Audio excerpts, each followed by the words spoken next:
Hello everybody, welcome to the second lecture of economics. Okay, तो पहला लेक्चर जो हमने लिया, we had discussed a lot of things but not really very technical stuff actually.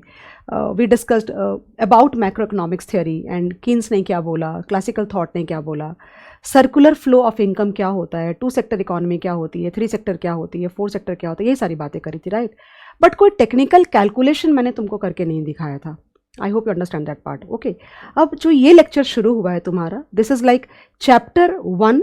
Okay, chapter 1 के अंदर में 2 यूनिट्स है। मैंने तुमको आई थिंक दिखाया भी था कि अपने बेसिकली यूनिट नंबर 1 डिस्कस कर रहे हैं, जहाँ पे कंप्यूटेशन ऑफ नेशनल इनकम हम लोगों को करना है as per macro economics theory. Okay, now तो यहाँ से आगे अगर मैं बढ़ाना चाहती हूँ तुमको, तो पहले थोड़ा सा एक स्मूथन आउट बैकग्राउंड ले लो ताकि 2 लेक्चर में कनेक्शन आ जाए। ओके, तो मैंने शायद यहाँ पे तुमको छोड़ा था, I had told you something that basically what are we wanting to calculate. So बार बार एक बात को रिपीट कर रही हूँ मैं, that we have to compute the national income. एक बात ना आज मेरी तुम तरीके से समझ लो। ओके, वो ये है कि national income is nothing but total of the factor incomes होता है, यानी total of wages and salaries, total of rent, then total of profits and total of interest, ये होता है। इसको नेशनल इनकम बोलते हैं।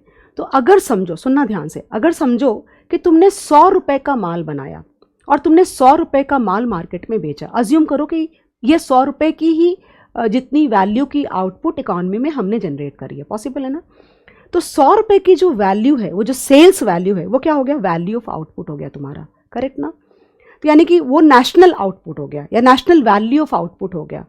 तो वो 100 रुपए की वैल्यूएशन तुम अचीव कैसे करे, how did you reach to ₹100। तो 50 रुपए का तुमने माल खरीदा, that is intermediate goods. Okay, तुमने 20 रुपए वेजेस एंड सैलरीज में दिया, तुमने 10-20 रुपए इंटरेस्ट में दिया होगा, तुमने थोड़ा प्रॉफिट्स भी रखा होगा। तो बेसिकली वो जो 100 रुपए हैं उसको तुम 4 पार्ट में डिवाइड कर सकते हो। You can basically divide that ₹100 into 4 parts, wages and salaries, rent, interest and profits actually. And when you pay these factor incomes to the household in a 2-sector economy, this 100 rupees is only used by them, by the household, to buy the goods and services, and that becomes the value of the national expenditure basically. So I had also told you that you will compute national income on the basis of 3 approaches. Okay, number 1, value added method, the first one. Number 2, national income method या income method बोलो। Okay, income method. And number 3, expenditure method. उसके ऊपर तो मैं बिल्कुल last में आने वाली हूँ। इस जो शुरुआत होगी आज हमारी, वो नेशनल इनकम किसको बोलते पता है, कुछ कॉन्सेप्ट्स डिस्कस कर रखा है इन लोगों ने। So as per the kind of national income accounting जो यूनाइटेड नेशंस ने हमें सजेस्ट किया है कि भाई क्या कैलकुलेट आप करो, तो आप जीडीपी कैलकुलेट करो, ग्रॉस डोमेस्टिक प्रोडक्ट कैलकुलेट करो, आप जीएनपी कैलकुलेट करो, ग्रॉस नेशनल प्रोडक्ट कैलकुलेट करो, एनडीपी करो, नेट डोमेस्टिक प्रोडक्ट करो, नेट नेशनल प्रोडक्ट करो, डिस्पोजेबल इनकम करो, पर्सनल इनकम करो। So basically to start with actually ये क्या है, कॉन्सेप्चुअली क्या है, ये किस चीज़ को रिप्रेजेंट करता है और इसकी कैलकुलेशन हम कैसे कर सकते हैं, ये सीखना पहले ज़रूरी है। उसके बाद यही वाले कॉन्सेप्ट्स हम 3 अप्रोच से कैसे कर सकते हैं वो भी मैं तुमको बताऊंगी।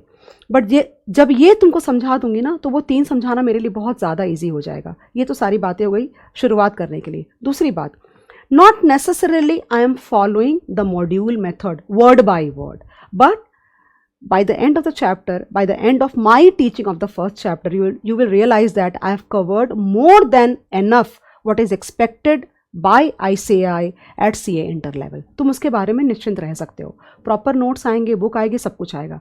तो चैप्टर जब खत्म हो जाए ना, फिर डाउट्स पूछो, एक्चुअली तुम पूछोगे ही नहीं। ओके, तो गाइस कैसे शुरू करना चाहिए हम लोग को, सबसे पहले हम लोग को शुरू करना चाहिए कि हम लोगों ने जो मैंने तुमको तुम्हारे लिए जो बुक जैसी कुछ चीज़ बना रखी है, उसके ऊपर पहले मैं जाती हूँ। ओके, तो वो क्या था, वेट करो थोड़ा, वर्ड की फाइल मैंने एक्चुअली बनाई है तुम्हारे, ये था तुम्हारा different concepts of national income, यानी national income can be interpreted by these concepts, GDP, GNP, NDP, NNP, real GDP and all that. Okay, and देखो यहाँ पे लिखा हुआ है 3 methods of measuring national income, ये मैंने तुमको दे रखा था, right. So basically what I will do today, that I will start with GDP guys. पहले जीडीपी तुमको एक्सप्लेन करूंगी क्या होता है, कैसे कैलकुलेट करते हैं, क्या लेना है क्या नहीं लेना है, ये सारी बातें करूंगी। और फिर यही वाले कॉन्सेप्ट्स ये 3 मेथड से कैसे तुम कैलकुलेट कर सकते हो ये भी तुमको बता दूंगी, और फिर सम्स इस पे करने पड़ेंगे बिकॉज एग्जाम के अंदर में तुमको सम्स आने वाला है, तुमको सम्स आने वाला है इसके ऊपर में। तो you will have to any which ways learn that कि सम्स कैसे करना है हमें। ओके तो lots and lots of sums actually towards the end of the chapter हमें बहुत सारे सम्स करने पड़ेंगे।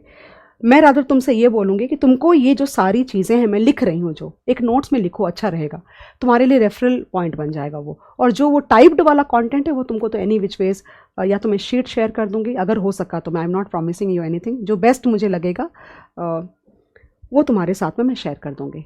चलें शुरू करें। Okay so basically what are we going to do, how are we going to start the lecture? We are basically calculating national income, तो different concepts of national income है। ओके तो नेशनल इनकम क्या होता है वो मैं तुमको already ऊपर लिखवा चुकी हूँ, जाके नोट्स में अपने देखो तुमको दिख जाएगा। लेकिन नेशनल इनकम किसी एक चीज़ को नहीं बोलते, ऐसे समझ सकते हैं, एक चीज़ को किसी नेशनल इनकम नहीं बोलते। जीडीपी को भी नेशनल इनकम बोलते हैं, जीएनपी को भी नेशनल इनकम बोलते हैं, बट क्या डिफरेंस है दोनों के अंदर में? एनडीपी को भी नेशनल इनकम बोलते हैं, एनएनपी को भी नेशनल इनकम बोलते हैं। ओके तो ये डिफरेंट कॉन्सेप्ट्स हैं, डिफरेंट अप्रोचेज हैं, तो वो तुमको सारे पता होने चाहिए। तुमको जो वो पूछेंगे उसका तुमको अकॉर्डिंगली आंसर करना पड़ेगा। I hope you got the point. Start with GDP, दे दो हेडिंग, नोट्स में जाकर के नोट्स बनाओ, काम आएगा, मैं काफ़ी लिखाने वाली हूँ तुमको। Okay so start with GDP. So gross domestic, so दो जगह पे हमारे नोट्स चल रहे हैं, एक टाइप्ड में चल रहा है, अगर तुमको कहाँ भी लगे कि गैप आ गया तो जाके टाइप वाले जो नोट्स है वो जाके रेफर करो, अपने आप तुमको कंटिन्यूटी मिल जाएगी। आई होप तुमको समझ गया मैं क्या बोल रही हूँ। Gross domestic product, okay GDP. What is GDP? So basically GDP is the monetary value of the final goods and services produced within a year within the domestic territory of an economy। मैंने कितनी सारी बातें बोल दी इसके अंदर में, क्या बोला? मॉनेटरी वैल्यू मतलब as I had discussed with you before that 100 liters of milk, 100 meters of cloth and 100 kilometers of national highway, if I want to add I cannot add, so I need to convert the values into monetary terms or money terms in order to achieve a final value, right? Then final goods and services, इसके ऊपर भी example बोला था मैंने, that अगर मान लो एक economy के अंदर में दो ही बिजनेस होते हैं, production of cotton and production of cloth, तो 2000 रुपये का अगर कॉटन तुमने प्रोड्यूस किया और वही 2000 का कॉटन को यूज़ करके तुमने 3000 वर्थ ऑफ क्लॉथ तुमने बनाया, तो नेशनल इनकम या national value of output is 3000 rupees and not 5000 rupees. Why? Because अगर तुम 2000 को ऐड करोगे और 5000 बोलोगे तो डबल कैलकुलेशन हो गई। Okay, so we will consider only final value of goods and services. That means we will not consider the value of intermediate goods here. Okay, third thing, within a year, यानी currently produced, जो चीज़ें पहले produce हो चुकी है, like a house, like a car, like a machine, like something that will not be a part of the national income, but if there is a buy and sale of these things, like अगर कोई घर की खरीद बिक्री होती है, अगर कोई कार की खरीद बिक्री होती है सेकेंड हैंड, तो the brokerages involved, the commissions involved will definitely become the part of the national income, but the value of that car, the value of that flat, the value of that building, the value of that machine will not be part of the national income actually. Okay, so इस तरह से हमें सारी बातें करनी है, तो I think we should definitely write this and then go ahead. So GDP is the monetary value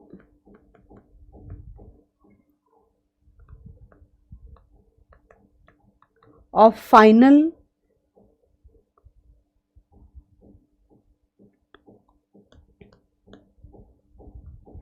goods and services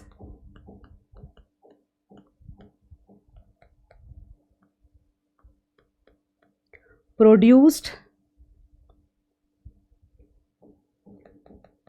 within a year within the domestic, कुछ शॉर्ट नोट्स दे दूंगी, अगर लिखोगे नोट्स ना तो कुछ शॉर्ट नोट्स दे दूंगी तो उससे अच्छा हो जाएगा, इसलिए लिखवा रही हूँ। With in the domestic territory of an economy, ये वर्ड मैंने नहीं बोला, क्यों ये वर्ड यूज़ हुआ है यहाँ पे डोमेस्टिक टेरिटरी? इसका मतलब क्या होता है पता है तुम्हें? कि इंडिया के अंदर में, अगर मैं इंडिया का एग्जांपल लेती हूँ, तो इंडिया के अंदर में जो इंडिया के नेशनल्स इंडिया के अंदर रहते हैं, ओके, तो they employ themselves and they receive wages and salaries, right? वो गुड्स एंड सर्विसेज की जो प्रोडक्शन होती है उसकी वैल्यू लेंगे। लेकिन इंडिया के अंदर में जो नॉन रेसिडेंट्स रहते हैं, यानी अगर कोई चाइना का बंदा है, अगर यूएस का बंदा है, अगर इंडिया में आकर के जॉब करता है तो उसको वेजेस एंड सैलरीज मिलती है। इंडिया में आकर अगर कोई प्रॉपर्टी खरीदता है तो उसको रेंट वगैरह मतलब जो भी value of goods and services वो इंडिया में रह के प्रोड्यूस करता है, उसकी वैल्यू भी हम जीडीपी के अंदर में लेंगे। ओके, ये ध्यान देना तुम अच्छे से, ये बहुत इंपॉर्टेंट है। यानी कि जो भी चीज़ इंडिया की टेरिटरी के अंदर में गुड्स एंड सर्विसेज एक साल के अंदर में प्रोड्यूस होता है, either by a resident or by a non resident, will be a part of the GDP. Okay, ध्यान देना। अब शायद तुम्हारे दिमाग में ना कुछ डाउट्स आने शुरू हो गए होंगे, तो उसको फिलहाल के लिए तुम उसको शांत रखना अपने डाउट्स को, बिकॉज जैसे मैं जीएनपी के बारे में बात करना शुरू करूंगी तुमको सारी बातों का क्लैरिटी आ जाएगी। तो रिलैक्स रहो थोड़ा सा। Okay, now so I can write a few things as a concluding point for GDP. Final value of goods and services, बहुत इजी सम्स आते, तुम आराम से मैनेज करोगे, टेंशन ही मत लेना, तुमको ज़्यादा ही आएगा नॉलेज वाइज। देन उसके बाद करेंटली प्रोड्यूस, यानी एक साल के अंदर में जो प्रोड्यूस होगा वो कंसिडर करेंगे।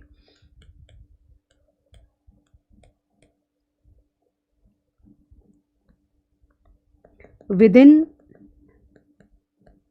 The domestic territory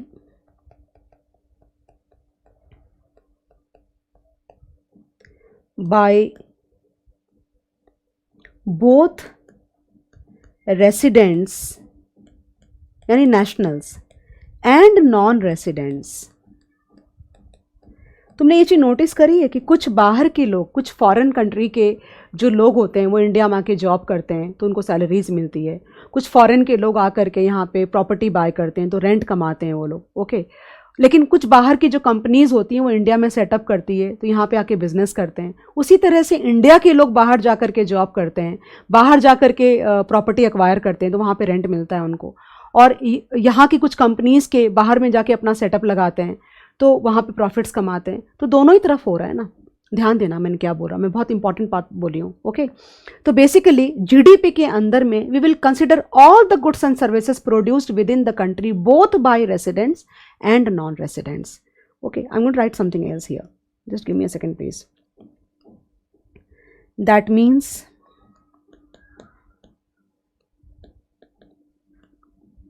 GDP is a sum total of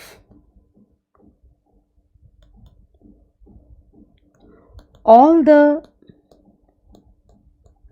goods and services produced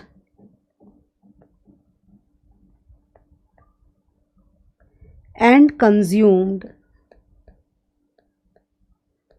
with in a year.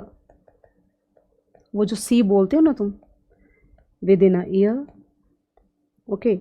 B value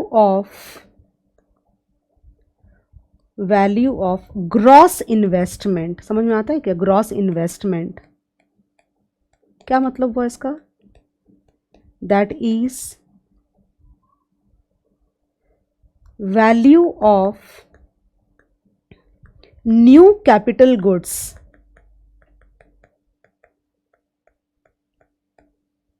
produced and value of unsold.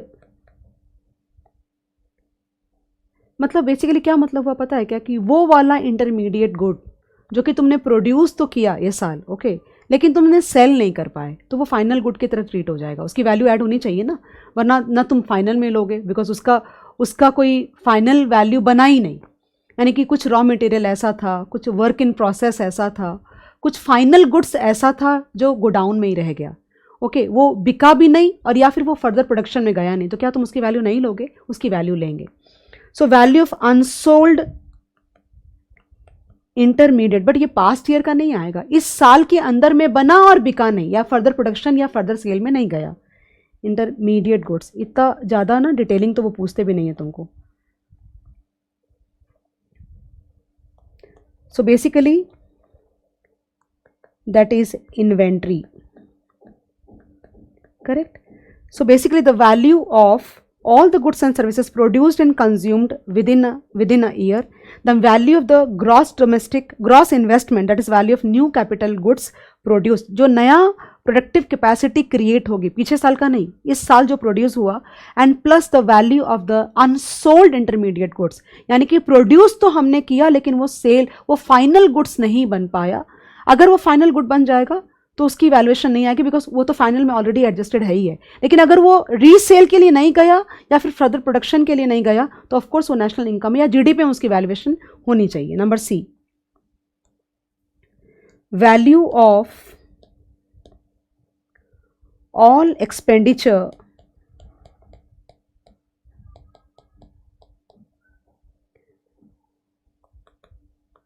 incurred by government.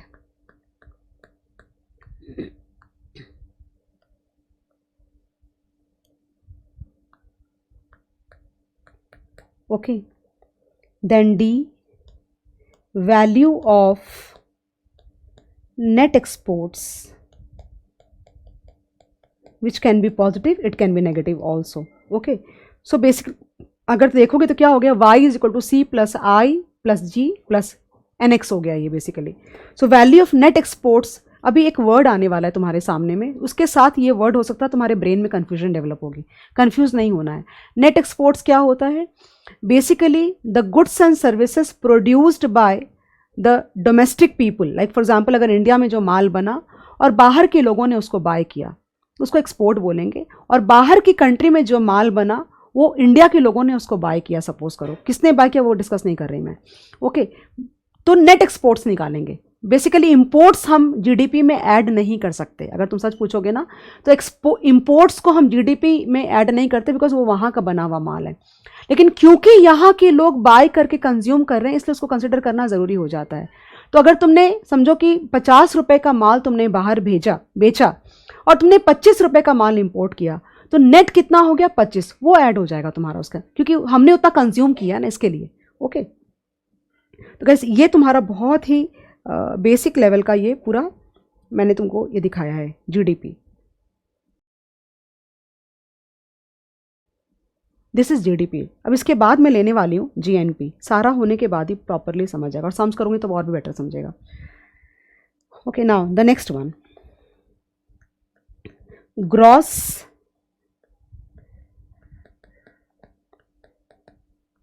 National product और GNP. तुमको पता है ये ना actually जो मैंने GDP लिखा, तुम देखोगे बार कहीं पे जाओगे ना, जब तुम कोई बुक पढ़ना शुरू करोगे तो यू विल सी दैट वहाँ लिखा होगा GDP at market prices, GDP at market, MP लिखा हुआ होगा। ओके, और कहीं पे लिखा होगा काइंड ऑफ ऐसे जीडीपी एट फैक्टर कॉस्ट, या basically GNP at market prices. अभी नहीं बात कर रही हूँ मैं तुमसे कि इसका क्या मीनिंग है, लेकिन I am just telling you because if you are like, अगर तुमने पहले से मॉड्यूल पढ़ना शुरू कर दिया होगा तो मे भी तुम्हारे दिमाग में डाउट आएगा कि मैम ने ये बातें नहीं बोली है, तो इसके बारे में बोलूँगी ज़रूर, लेकिन राइट मौका आने दो, राइट। तो जीएनपी,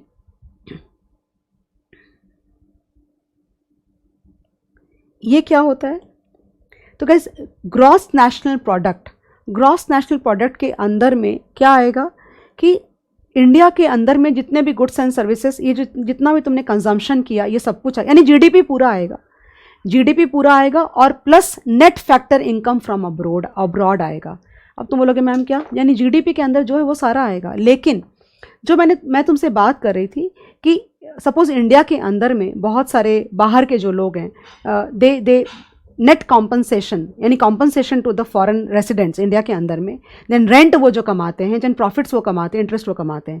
सिमिलरली इंडिया के बाहर जा कर के लोग, इंडिया के जो रेसिडेंट्स हैं ओके, वो वहाँ जा करके यही 4 चीज़ें यानी फैक्टर इनकम कमाते हैं। तो हम दोनों को जब नेट करके जीडीपी में ऐड कर दोगे ना, तो वो तुम्हारा जीएनपी बन जाएगा। समझ आ रही है बात मैं क्या बोल रही हूँ?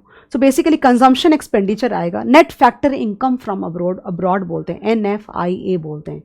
जीडीपी के अंदर में इंडिया के अंदर में रेसिडेंट या नॉन रेसिडेंट सारा जो गुड्स एंड सर्विसेज प्रोड्यूस करते हैं सिर्फ वो इंक्लूड होता है। जीएनपी के अंदर में तुम नेट करते हो, तो क्या कॉन्सेप्ट है जीएनपी का? फिर जीएनपी का कॉन्सेप्ट है कि वर्ल्ड के किसी भी कोने में, इंडिया के अंदर में तो इंडिया के रेसिडेंट्स हैं ही हैं, अगर इंडिया के बाहर भी अगर इंडिया के रेसिडेंट्स हैं, तो इंडिया के जो नेशनल्स हैं वो जो फैक्टर इनकम कमाते हैं, लाइक कंजम्पशन का C+I + G वट एवर, तो that is basically GNP, and that is why the factor incomes earned by the nationals in the foreign country, okay, less the factor incomes earned by the foreigners in our country, वो जब net करोगे तो net factor income from abroad हो जाएगा। यानी कि अगर India के लोगों, इंडिया के जो नेशनल्स हैं, अगर फॉरेन, कितनी जगह रहते हैं ना वो लोग सारे लोग, तो वो अगर बाहर रह के 100 रुपये कमाते हैं, और फॉरेन के जो लोग हैं वो इंडिया में रह के अगर 70 रुपये कमाते हैं, 70 रुपीज़ कमाते हैं, तो net factor income from abroad हो जाएगा 30। वो जब तुम ऐड करोगे तो वो बन जाएगा तुम्हारा GNP. That means what do you mean by GNP? GNP is the total factor income earned bye all the nationals of a country across the world, within the country, outside the country, it doesn't matter at all. I hope you got the point. I'm going to write that. So GNP is the total, is a total of all the factor incomes. When I say factor income, it will be wage and salaries, it will be rent, interest and profit. Factor incomes earned by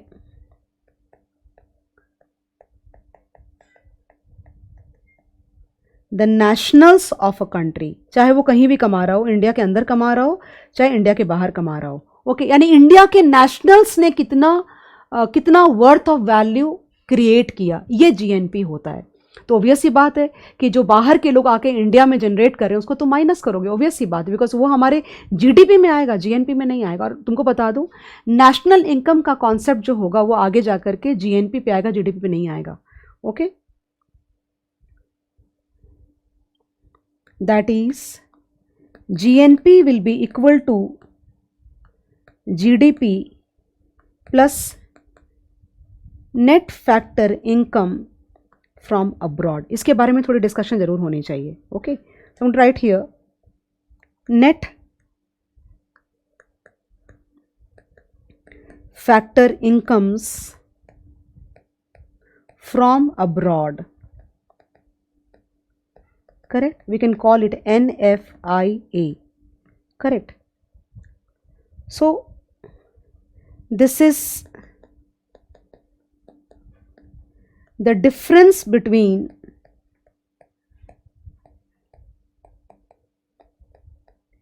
factor incomes, लिखोगे तो याद हो जाएगा वरना याद कभी नहीं होगा, रीडिंग मारते रह जाओगे। This is a difference between factor incomes generated by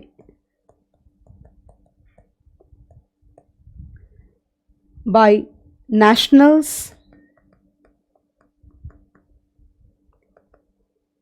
in foreign countries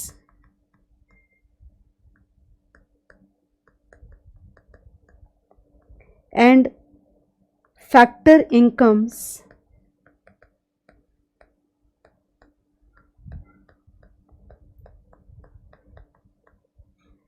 generated by foreigners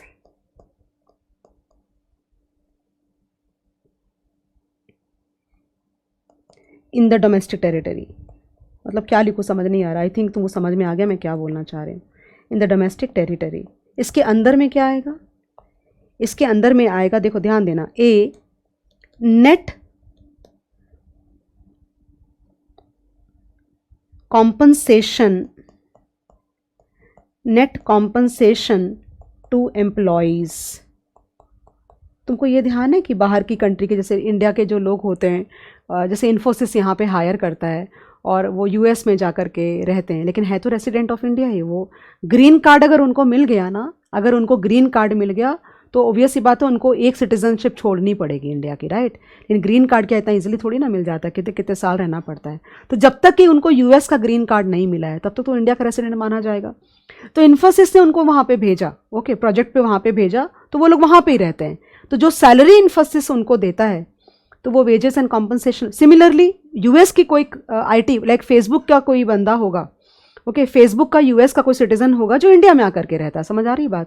तो उसको यहाँ पे वेजेस एंड सैलरीज मिलती है और इंडिया वाले को वहाँ पे मिलती है। तो नेट फैक्टर इनकम अब्रॉड क्या हो, net basically net compensation to employees क्या हो जाएगा। इंडिया के बंदे को अगर वहाँ पे 100 रुपये मिलता है, वो पॉजिटिव नेगेटिव कुछ भी हो सकता है, उससे वो थोड़ी ना अपन कंट्रोल कर सकते हैं।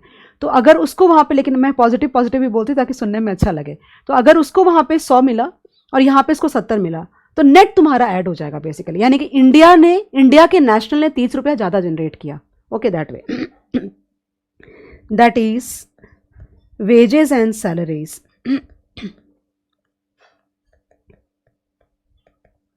Correct. Then B, net income from rent, then interest and profits.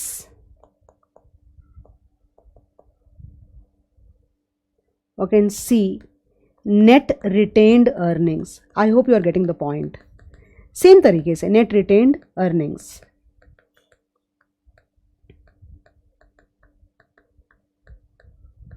So basically India के लोग वहाँ जाकर के प्रॉपर्टी खरीदते हैं और रेंट पे लगाते हैं तो रेंट मिलता है उनको, और बाहर के लोग आकर के यहाँ पे प्रॉपर्टी खरीदते हैं तो उनको रेंट मिलता है, तो वो भी नेट करना पड़ेगा। तुम वहाँ जाकर स्टॉक्स एंड बॉन्ड्स एंड सब कुछ खरीदते हो तो वहाँ पे तुम कमाते हो, इंटरेस्ट कमाते हो, कुछ भी कमाते हो, राइट। सिमिलरली बाहर के लोग यहाँ पे आके स्टॉक मार्केट में पैसा लगाते हैं, बॉन्ड्स करते हैं, एफडी बनाते हैं, तो वो नेट करना होगा।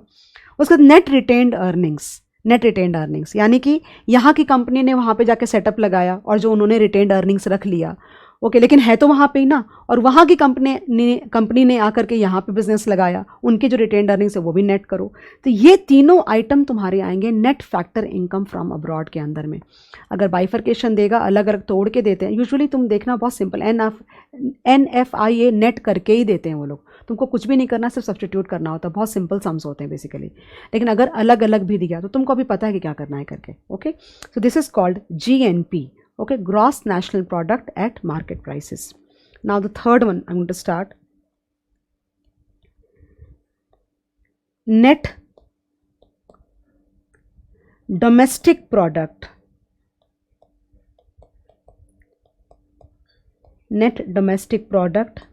और ये हो जाएगा NDP, ओके। सो क्या होता है NDP, वो सुनना ध्यान से, कि मैंने तुमको जैसे एग्जांपल में दे रही थी कि भाई 100 रुपये का तुमने माल बेचा मार्केट के अंदर में, राइट, 100 रुपये का माल बेचा तुमने, और अदर मैं डिस्कस कर चुकी हूँ। तो देर is a part of that ₹100, okay, there is अ मैंने सिंप्लिसिटी के लिए क्या बोला कि भाई ये 100 को तुम 4 पार्ट में डिवाइड कर लो, profits, wages and salaries, rent and interest, यही होता है तुम्हारा, राइट। तो मैं तुमको ये बोल रही हूँ कि अगर मैंने शुरू में तुमको जब लास्ट लेक्चर में बोला था कि अगर depreciation, subsidy and indirect taxes अगर नहीं हैं तो वो 100 रुपया is the value of the output, वो 100 रुपया इज द नेशनल इनकम और the total of the factor incomes, and वो 100 रुपया इज द टोटल एक्सपेंडिचर, ये मैंने बोला था। लेकिन ऐसा होता तो नहीं है ना, P&L स्टेटमेंट के अंदर में एक छोटा सा एलिमेंट होता है जिसको बोलते हैं डेप्रिसिएशन। तो depreciation is basically what, depreciation is the value of consumption of your fixed capital on a per annum basis, right? So उसका तुम वैल्यू माइनस करोगे, वो 100 रुपए का वो वाला जो पार्ट है, भले वो 2 रुपए ही क्यों ना हो, even if it is 2 rupees suppose और 5 rupees suppose, that is a cost of production and that is why it will not be included as a part of the national income. Why? जब आप factor income distribute करोगे तो वो 5 रुपये distribute नहीं हो रहा है, कंपनी रिटेन कर ले रही है अपने पास में, बिकॉज उतने वैल्यू का कंपनी ने कॉस्ट इनकर किया है, वो दे नहीं सकते अपन सामने वाले को। I hope you are getting the point मैं क्या बोल रही हूँ। ओके, सो डेप्रिसिएशन को जब आप जीडीपी से जब तुम डेप्रिसिएशन को माइनस कर दोगे तो वो बन जाएगा net domestic product eight market prices. Similarly GNP से अगर तुम डेप्रिसिएशन को माइनस कर दोगे तो यानी the value of all the depreciation और the value of the consumption of the fixed capital. तुमको पता होना चाहिए कि हर साल कोई हम मशीन को चेंज नहीं करते, लेकिन डेप्रिसिएशन के जितना कंपोनेंट हम रिटेन कर लेते हैं, so that because that is a cost of production, उसको हम बांट नहीं सकते, वो हमने खर्चा इनकर किया है। Okay, that is why. So basically जब आप जीएनपी में से डेप्रिसिएशन माइनस कर दोगे ना तो वो बन जाएगा NNP eight market prices, net national product at market prices. तो दो ये कॉन्सेप्ट है तुम्हारे। Okay, so in the process of, 2 line तो लिखने दो। इन द प्रोसेस ऑफ, अच्छा नहीं लगेगा सिर्फ फॉर्मूला लिखूंगे तो, in the process of production of goods and services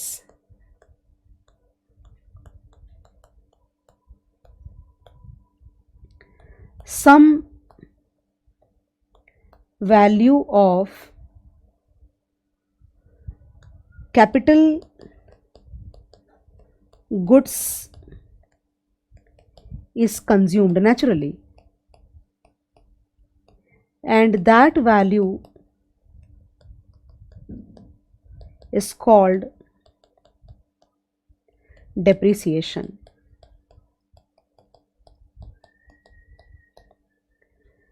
This must be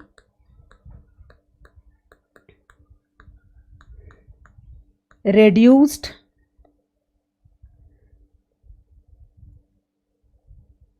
as it's a cost of, अब मैंने जो चीज़ खर्च करी है वो तो मैं बांट तुम कॉमन सेंस लगाना अपना, तुमको समझ जाएगा मैं क्या बोल रही हूँ। कुछ चीज़ों को यहाँ से फील करना होता है। As it's a cost of production. Okay, so NDP is equal to GDP minus depreciation. Okay, इससे ज़्यादा कुछ नहीं बोल रही, वो तुमको बोलेंगे अकॉर्डिंगली सम्स में तुम करके दे दोगे, right.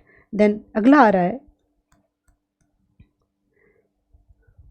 Net national product.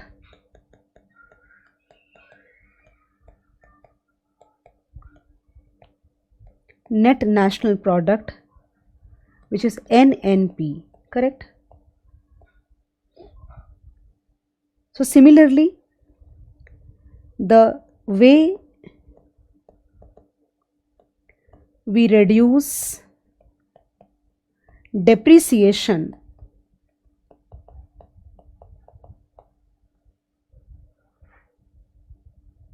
from GDP to get NDP, similarly we can reduce depreciation from, तुमको एक डायग्राम भी मैं बहुत अच्छा बना के देने वाली हूँ, उससे तुमको एकदम याद हो जाएगा। Can reduce depreciation from GNP to get NNP। तुमको मैंने शुरू में ही बोला कि बेसिकली नेशनल इनकम का मतलब पता है क्या होता है, the total value of the factor income जो सच में जनरेट हुआ। तो बाकी जो भी चीज़ें वो यानी कि जो भी पार्ट फैक्टर इनकम का नहीं बन रहा है ना, वो चीज़ हटाते जाओ, इसका ये मतलब हुआ। एक चीज़ जो मैंने अब तक नहीं बोली, जितनी भी जगह पे मैंने जीडीपी वगैरह यूज़ किया ये वर्ड, ये हर जगह पे एक्चुअली आना चाहिए था eight market prices, GNP at market prices. अभी समझ जाएगा। ओके, एट मार्केट हर जगह पे आना चाहिए, एक्चुअली हर जगह पे आना चाहिए। ओके, सिमिलरली यहाँ पे भी आना चाहिए, यहाँ पे भी आना चाहिए। छोटा सा लिख दो, ऐसा मत बोलना कि गंदा कर दिया notebook. Okay, and eight market prices, eight market prices, और देखो यहाँ पे तो मैंने थोड़ा जगह छोड़ी भी थी, eight market prices, okay, and eight market prices, market prices, मैं ना भी लिखूँ तो तुमको समझ में आ जाएगा, मार्केट प्राइसेस। नाउ अब अपने नेशनल इनकम की तरफ एक्चुअली मूव कर रहे हैं, और मैं यहाँ पे लेने वाली हूँ एक चीज़, पता है क्या,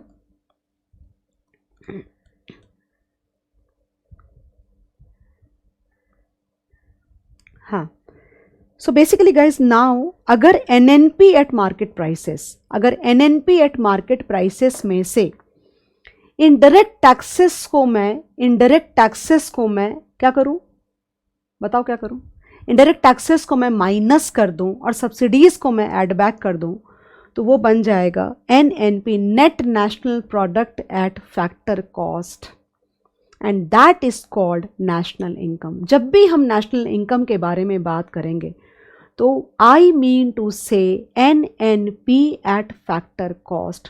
समझा क्या मतलब हुआ इसका, यानी कि इंडिया, अगर सपोज इंडिया की बात करते हैं तो इंडिया के सारे रेसिडेंट्स ने मिलकर के, इंडिया के सारे नेशनल्स ने मिलकर के इंडिया के अंदर या इंडिया के बाहर जो फैक्टर इनकम जनरेट की उसको बोला जाएगा नेशनल इनकम। सवाल यहां पे ये उठता है कि मैम आपने इनडायरेक्ट टैक्सेस को माइनस क्यों किया और सब्सिडी को ऐड बैक क्यों किया। सुनो अब ध्यान से, अगर मान लो जैसे दो तरह के टैक्सेस होते हैं, ओके, एक टैक्सेस होता है इनडायरेक्ट टैक्सेस और दूसरा होता है डायरेक्ट टैक्सेस। हम डायरेक्ट टैक्सेस को माइनस नहीं करते, क्यों, क्योंकि डायरेक्ट टैक्सेस ट्रांजैक्शन पे नहीं लगता। समझो बात को मैं क्या बोल रही हूं, यानी कि अगर 100 रुपए की सेल्स की तुमने वैल्यू करी है, अगर तुमने सेल्स 100 रुपए का सेल्स का, अगर मार्केट प्राइस 100 रुपए का है और सामने सरकार को अगर तुमको 10 रुपया टैक्स के तौर पे देना है, तो एक्चुअली फैक्टर इनकम 90 रुपया ही है। 10 रुपया तो इनडायरेक्ट टैक्सेस है तुम्हारा, जो कि फैक्टर वालों के, फैक्टर सर्विसेज प्रोवाइडर वालों को जाएगा ही नहीं। वो समझ आ रहा है क्या मैं क्या बोल रही हूं तुमको। तो बेसिकली ऐसे समझो कि अगर मान लो कि 100 रुपए की वैल्यू है, मार्केट प्राइस 100 रुपए का है सपोज करो, ओके, यानी कि जो माल का जो दाम है, यानी वेजेस, सैलरीज, रेंट, इंटरेस्ट और कैपिटल मिला करके अगर तुम टोटल करो तो 100 रुपए आया।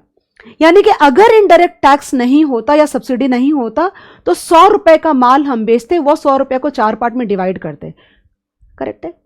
लेकिन क्योंकि इनडायरेक्ट टैक्स हमको देना पड़ गया तो वो 100 रुपए की चीज को मुझे 105 में मुझे बेचना पड़ता है। Are you getting the point. और समझो कि सरकार की तरफ से 2 रुपए आता भी है तुमको, तो net indirect tax basically what happens, you know that the why it is like adjusted, because it is adjusted on the transaction actually। तुम्हारी जो वैल्यू है वो 100 रुपए की वही चेंज हो जाती है because of indirect taxes and subsidies actually. अब सब्सिडी वाले केस में देखो क्या होगा कि तुमने जो माल बनाया वो 100 रुपए का था, ओके, लेकिन क्योंकि सरकार सब्सिडी देती है 10 रुपए की, तो तुम भले फैक्टर्स को 100 रुपए बांट रहे हो लेकिन मार्केट में तुम 90 रुपए में बेच रहे हो। तुमको समझ आ रहा है मैं क्या बोल रही हूं। तो बेसिकली अगर हम इनडायरेक्ट टैक्सेस में से सब्सिडीज को हटा दें, यानी करना क्या है बेसिकली, इनडायरेक्ट टैक्सेस को तुम्हें माइनस करना है, यानी टोटल इनडायरेक्ट टैक्सेस जितने भी हैं गुड्स एंड सर्विसेज की वैल्यू में से माइनस करो बिकॉज वो फैक्टर्स को नहीं गए, और सब्सिडीज को तुम ऐड बैक कर दो बिकॉज वो वाला पार्ट लाइक उतना पार्ट गया। यानी कि अगर समझो, ध्यान देना, अगर तुम्हारे दो चीज है, 2 गुड्स है तुम्हारे, अज्यूम करो 2 गुड्स है, ओके, तो 2 गुड्स में एक 100 रुपए का, या रादर मैं तो बोलती हूँ 3 ले लो, ज़्यादा अच्छा रहेगा, यानी कि 3 ले लो अगर, तो तीनों की वैल्यू हम 100 रुपए लेते हैं। समझो कि A B C 3 तुम्हारे गुड्स हैं, इकोनॉमी के अंदर में ये 3 गुड्स हैं, ऐसे ले लो। तो इनकी जो टोटल वैल्यू है, प्रॉपर वैल्यू मतलब विदाउट, यानी कि अगर इनडायरेक्ट टैक्स नहीं होता या सब्सिडी नहीं होती तो 100 रुपए की वैल्यू है, ओके। तो इसके ऊपर ना तो इनडायरेक्ट टैक्स सरकार लगाती है ना सब्सिडी मिलती है, तो 100 रुपए की वैल्यू नेशनल इनकम में काउंट होगी इसकी। इसमें सरकार हमसे मांगती है इनडायरेक्ट टैक्स 5 रुपए का, तो इसकी वैल्यू कितनी हो गई, 105 हो गई। और यहाँ पे हमें सब्सिडी 100 रुपए ही वैल्यू है, लेकिन क्योंकि हमें सब्सिडी मिल जाती है 10 रुपए की, ओके, तो इसकी वैल्यू 90 है। यानी अगर तुम टोटल करते हो गाइस, अगर तुम टोटल करते हो तो एक्चुअली टोटल कितना होना चाहिए तुम्हारे हिसाब से, बताओ तुम्हारे हिसाब से टोटल कितना होना चाहिए। यानी कि फैक्टर्स को तो 100 रुपया ही, वैल्यू तो गुड्स की 100 रुपए थी, सरकार ने 10 रुपए की सब्सिडी दे दी, करेक्ट। तो तुम्हारे जो प्रॉपर तुम निकालना चाहते हो कि भाई फैक्टर्स को ये 3 जो A B C थी, जिसमें से एक की value 100 because there is no indirect tax on that and neither not there is a subsidy, तो 100 का 100 रह गया। यहाँ पे 100 की वैल्यू थी लेकिन सरकार ने 5 रुपए का, क्योंकि इंडायरेक्ट टैक्स मांगता है तो अल्टीमेटली हमें कंज्यूमर को पास ऑन करना पड़ता है, इसलिए उसकी वैल्यू 105 रुपए हो गई। तो अच्छा नहीं रहेगा कि हम तीनों को ऐड कर दें, 100 plus 105 and plus 90 minus 5 and plus 10 करोगे ना तो 300 रुपए आ गए, समझा क्या? And that is why we are reducing the indirect tax and adding back the subsidy, because we are just interested in getting the total value of the factor incomes within the economy. Okay, चलो आगे बढ़ते हैं। I think समझ गया पूरा। Now net, अब तुम समझो यहां से बात, दो कॉन्सेप्ट हैं तुम्हारे, जीडीपी है और जीएनपी है, ठीक है ना, एट मार्केट प्राइसेस। जीडीपी में से अगर तुम डेप्रीशिएशन माइनस करोगे तो वो एनडीपी एट मार्केट प्राइसेस हो जाएगा, ठीक है। और उसमें से अगर तुम नेट इनडायरेक्ट टैक्स, किसको बोलते हैं net indirect tax? Indirect tax minus indirect tax minus subsidy को अपन नेट इनडायरेक्ट टैक्सेस बोलते हैं। अगर तुम्हें कंफ्यूजन हो रही है तो तुम ऐसे करो कि इनडायरेक्ट टैक्सेस को तुम माइनस करोगे और सब्सिडीज को तुम ऐड बैक करोगे। ओके, ये दोनों को अगर साथ में लेते हैं हम तो नेट इनडायरेक्ट टैक्सेस बोलते हैं उसको, ठीक है ना। तो मैं तुमको ये बोलती हूँ कि अगर जीडीपी में से डेप्रिसिएशन को माइनस करोगे तो एनडीपी एट मार्केट प्राइस आएगा। ओके, और एनडीपी एट मार्केट प्राइसेस में से अगर इनडायरेक्ट टैक्स तुम माइनस करते हो और सब्सिडी को ऐड बैक करते हो, तुमको पता है क्या मिलेगा? तुमको मिलेगा net domestic product at factor cost, because हमें वही चाहिए। Okay, similarly GNP at market prices normal में से तुम अगर डेप्रिसिएशन को माइनस करोगे तो एनएनपी एट मार्केट प्राइस मिलेगा, और उसमें तुम इनडायरेक्ट टैक्सेस को माइनस करोगे और सब्सिडी को ऐड बैक कर दोगे तो तुमको मिलेगा net national product at factor cost, which is actually national income. समझ गया? अब टोटल नेशनल इनकम में से तुम कॉर्पोरेट टैक्स को काइंड ऑफ माइनस कर दो, तुम अनडिस्ट्रीब्यूटेड प्रॉफिट्स को माइनस कर दो, देन सोशल सिक्योरिटी यानी कि पूरा जो इनकम जनरेट हुआ कंट्री के अंदर में, ओके। अब हम क्या निकाल रहे हैं पता है तुम्हें? कि भाई टोटल इकोनॉमी के अंदर में इतनी इनकम जनरेट हुई, लोगों के पास कितना पहुंचा, ओके, समझ में आ रहा है मैं क्या? तो पर्सनल इनकम निकल जाएगा। तो ये जो नेशनल इनकम है इसमें से तुम माइनस कर दो corporate taxes, because corporate tax काट करके लोगों को पैसे मिलेंगे, माइनस कर दो अनडिस्ट्रीब्यूटेड प्रॉफिट्स जो कंपनीज ने या लोगों ने नहीं दिया, लोगों तक नहीं पहुंचा, एंड वो वाला पार्ट जो पीएफ वगैरह का हिस्सा रहता है, राइट, वो पीएफ में चला गया तो वो पैसा भी डायरेक्टली नहीं पहुंचा लोगों के पास में।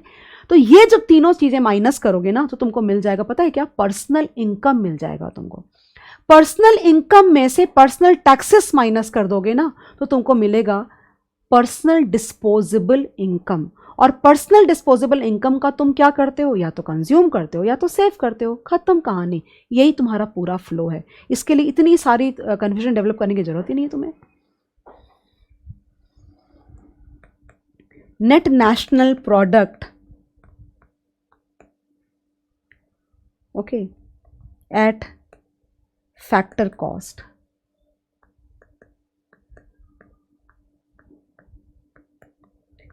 एनएनपी एट फैक्टर कॉस्ट बोलते हैं, और नेशनल इनकम, इसको, ये नेशनल इनकम है तुम्हारी। जब नेशनल इनकम बोलेगा ना वो सम के अंदर में, तो समझ जाना कि अपन इसके बारे में बात कर रहे हैं। Okay, so can I write like this? NNP at factor cost is equal to GNP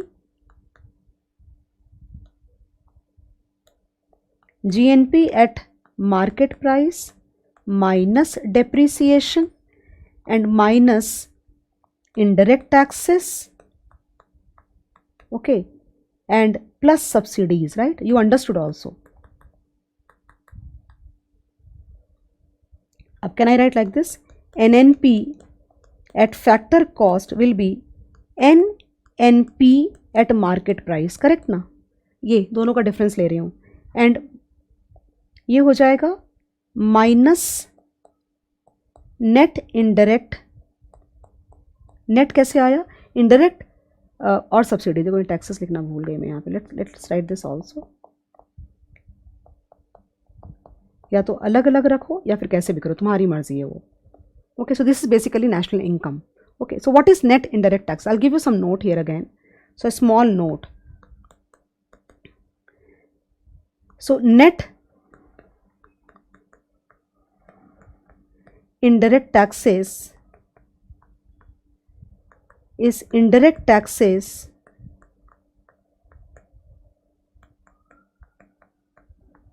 mine, एक ही बात हो गई ना, subsidies. So we need to write something about that. Indirect taxes basically you know, अगर तुम मॉड्यूल अपनी पढ़ोगे ना तो वहाँ पे उन्होंने दो तरह के इनडायरेक्ट टैक्सेस दे रखा है उन्होंने। एक वो होता है प्रोडक्शन पे, लाइक जैसे रजिस्ट्रेशन फीस होती है, स्टैम्प ड्यूटी होती है, जो कि यूनिट वाइज अप्लाई नहीं होती है, यानी एक लमसम अमाउंट होता है, समझ आ रहा है। लाइसेंस फ़ी होता है, देन तुम्हारा क्या बोलते हैं, स्टैम्प ड्यूटीज़ होती है, रजिस्ट्रेशन फीस होती है, ये सारा तुम्हारा प्रोडक्शन हो गया।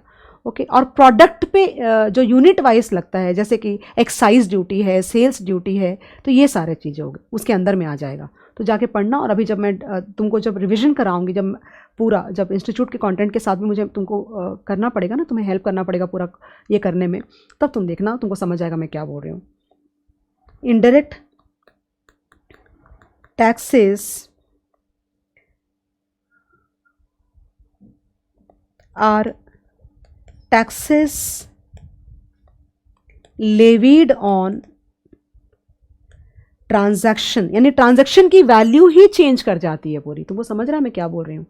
अगर तुम इनडायरेक्ट टैक्स और सब्सिडी अगर नहीं हटाओगे तो तुम्हें कभी पता नहीं चलेगा कि रियल फैक्टर इनकम कितना जनरेट हुआ। लेकिन कॉर्पोरेट टैक्सेस को हम नहीं हटाते वहाँ से। क्यों नहीं हटाते? नेशनल इनकम कैलकुलेट करने में हम कॉर्पोरेट टैक्स, बिकॉज वो इनकम के ऊपर में लगता है, ट्रांजैक्शन की वैल्यू को वो चेंज नहीं करता। Okay, indirect taxes are taxes levied on transaction and hence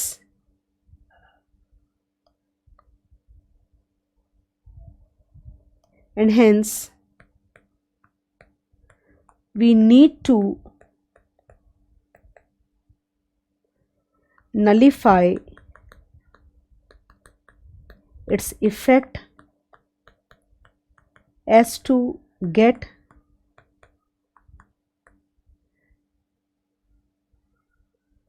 the total value of, I don't know, factor incomes, because वो 100 रुपये रह ही नहीं गया। Similarly, in case of subsidy,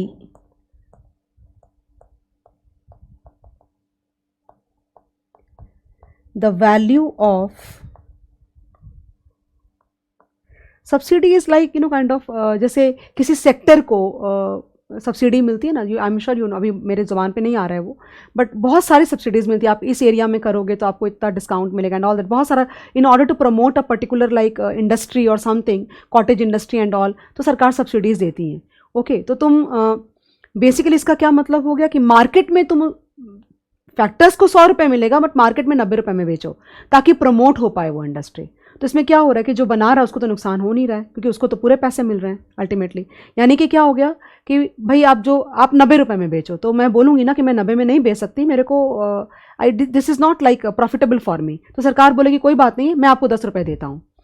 तो बेसिकली मुझे तो मेरे पूरे 100 रुपये मिल गए, लेकिन मैंने मार्केट में उसको 90 रुपीज़ में बेचा, तो basically distribution to the factors तो 100 रुपीज़ की होगी ना, 90 की नहीं होगी, इसलिए वो 110 ऐड करना ज़रूरी होता है। Similarly in case of subsidy, the value of the goods and services get reduced, but factors earn full value. I think तुमको अगर समझ में आ गया तो मेरा काम हो गया वहाँ पे। Okay, so this is it. I think guys, मैं एक बार तुमको दिखा देती हूँ मैंने क्या क्या लिखा है, ताकि तुम अगर किसी ने मिस किया है तो फोटो क्लिक करो, जो करना है करो। आज के लेक्चर में जितना मैंने लिखा है वो सारा तुमको दिखा देती हूँ। आई थिंक फ्रॉम हियर, यहाँ से क्विकली फ्रॉम हियर, पॉज करो अगर मिस हुआ है तो।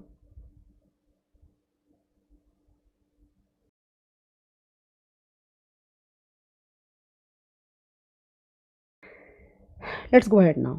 So I have not given net national product, मैंने लिखा है at factor cost, but I have not taken NDP at factor cost. वो भी लिख देती हूँ, काम खत्म होएगा.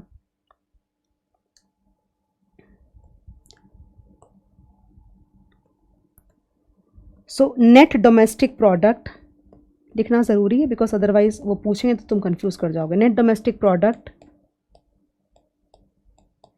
Eight factor cost.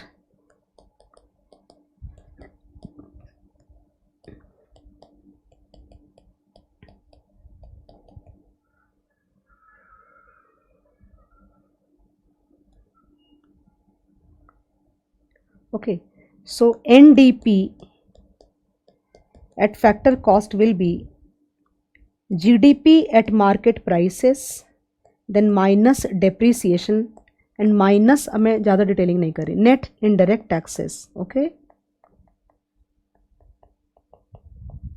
and this is all. Then the next one, personal income. So what is personal income? जो लोगों के हाथ में आएगा. तो पर्सनल इनकम वुड बी, देखो क्या लिख रही हूँ, पीआई भी बोलते हैं इसको. Okay, so PI would be equal to NNP. Okay, so NNP at factor cost और national income, okay, minus corporate taxes. Okay, then plus undistributed profits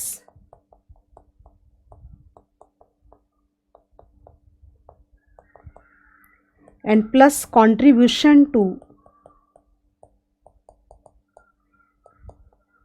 social security schemes.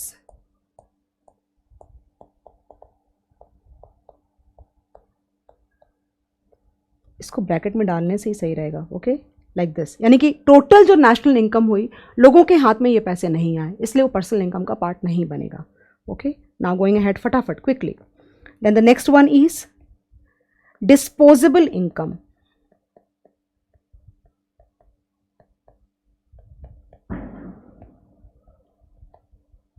सो डिस्पोजेबल इनकम या personal disposable income बोलो, एक ही बात है.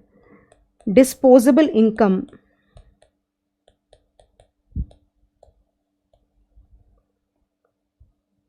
would be equal to personal income minus personal taxes. I think you are sorted. And वो जो disposable income होती है उसको तुम दो तरीके से यूज़ करते हो, या तो कंज्यूम करने के लिए या फिर सेव करने के लिए.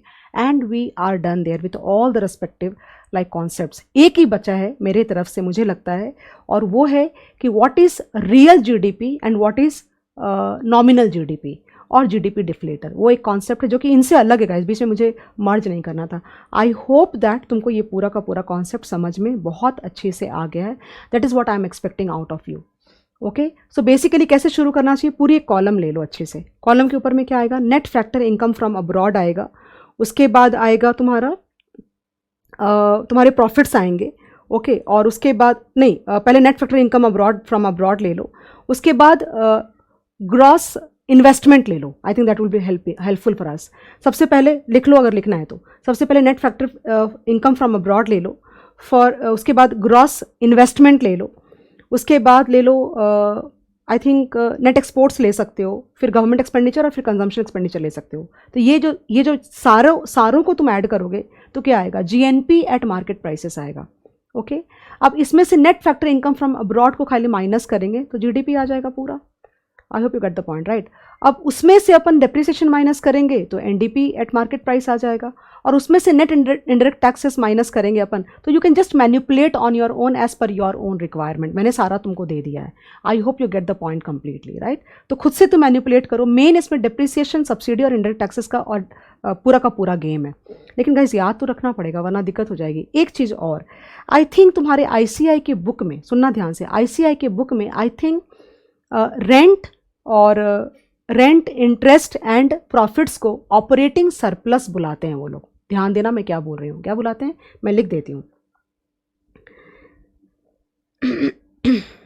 नोट, एज पर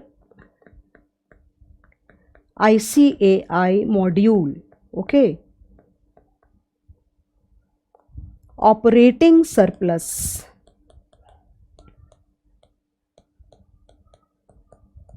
is equal to rent plus interest plus profits. तो हमें नहीं पता वो क्या करेंगे कि they can ask you to like calculate one of them, you know, kind of they will give you operating surplus or something like that, I don't know, we will come to know only when we are doing the sums and all that, but ये याद कर लो कि operating surplus, so basically इसके अंदर में क्या add करना बाकी रह गया, compensation to employees plus operating surplus is what, total factor income, what else, ये तीन तो आ ही गए ना, बचा क्या तुम्हारा, वेजेस एंड सैलरी से तो बचा, उसको कॉम्पनसेशन टू एम्प्लॉइज भी बोल सकते हो तुम ऐसा।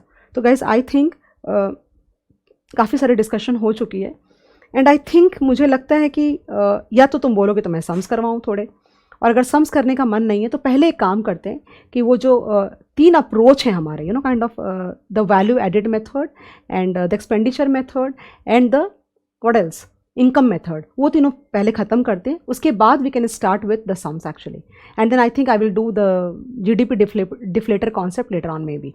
तो ये करने से हमारा ये टॉपिक पूरा आई थिंक मोर और लेस काफ़ी अच्छा तक वाइंड अप हो जाएगा। So let's start.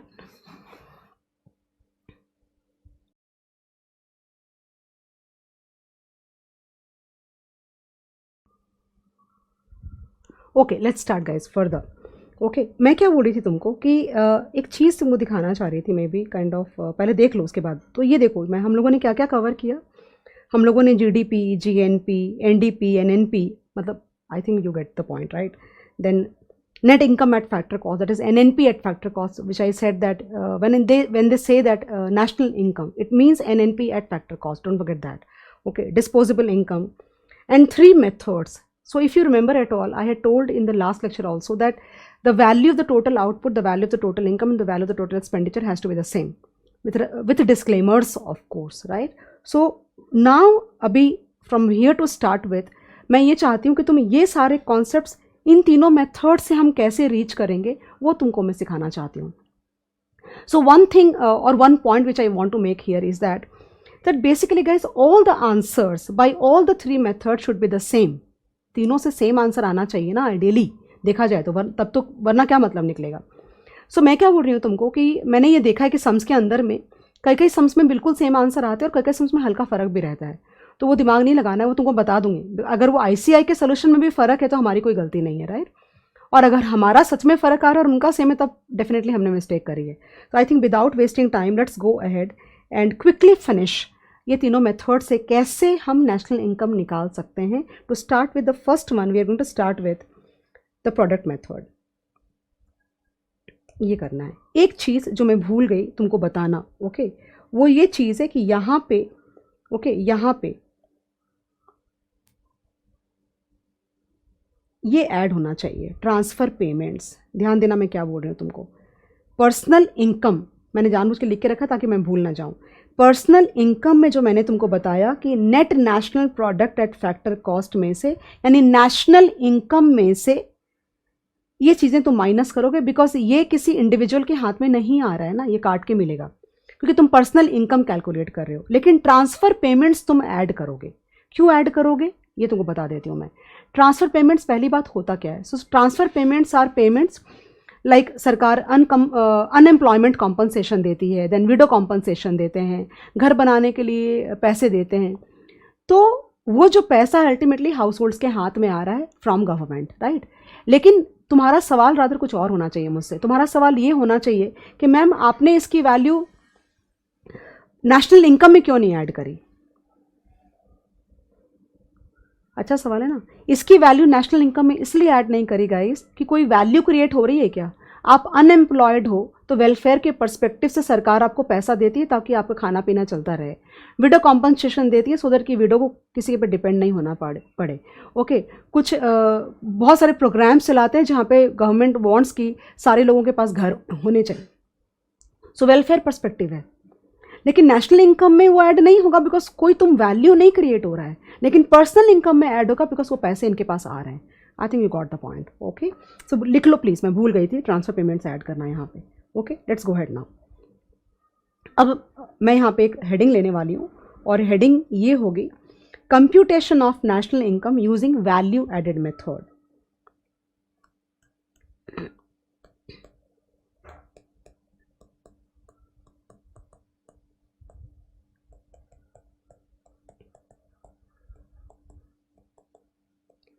Computation of national income का मतलब होता है NNP एट फैक्टर कॉस्ट, याद रहे तुमको। Computation of national income using value added method. There are 3 methods, so we are going to use value added method. क्या है ये मेथड, ये सुनना ध्यान से।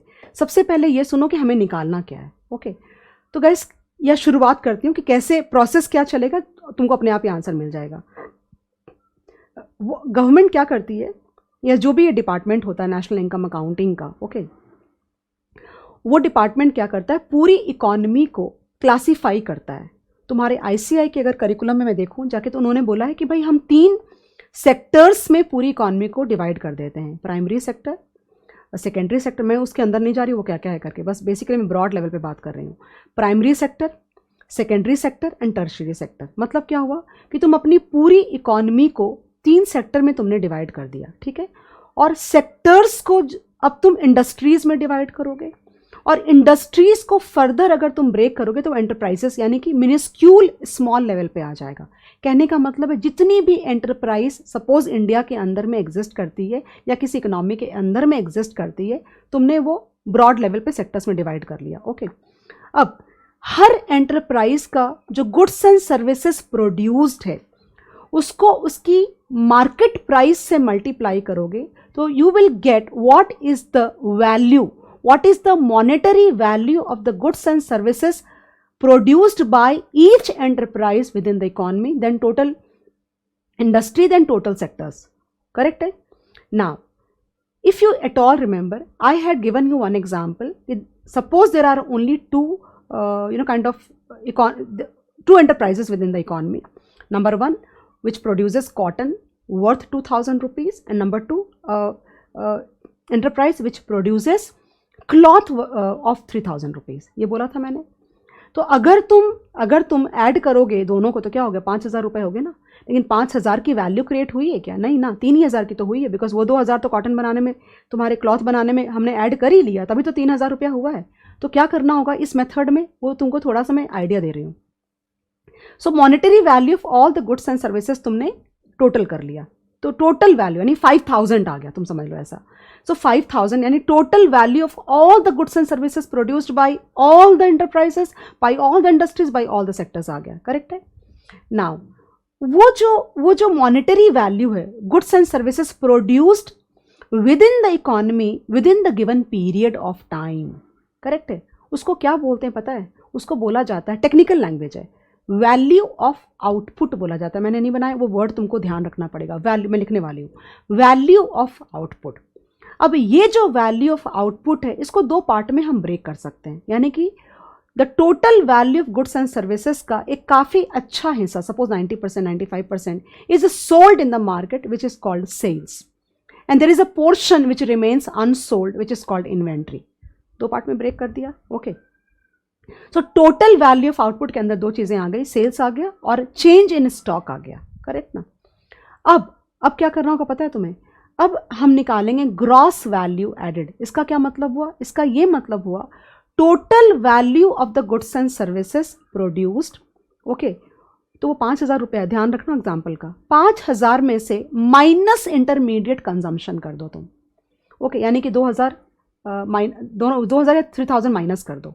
ओके तो अगर तुम्हारा 5,000 का तुमने टोटल जो तुमने एडिशन ली थी, यानी कि 2,000 का तुमने कॉटन यूज़ किया और तुमने 3,000 में क्लॉथ बना करके बेचा, तो तुमने क्या लिया, 5,000 लिया। अगर 5,000 में से 5,000 is what total value of the goods and services produced within the economy by all the enterprises.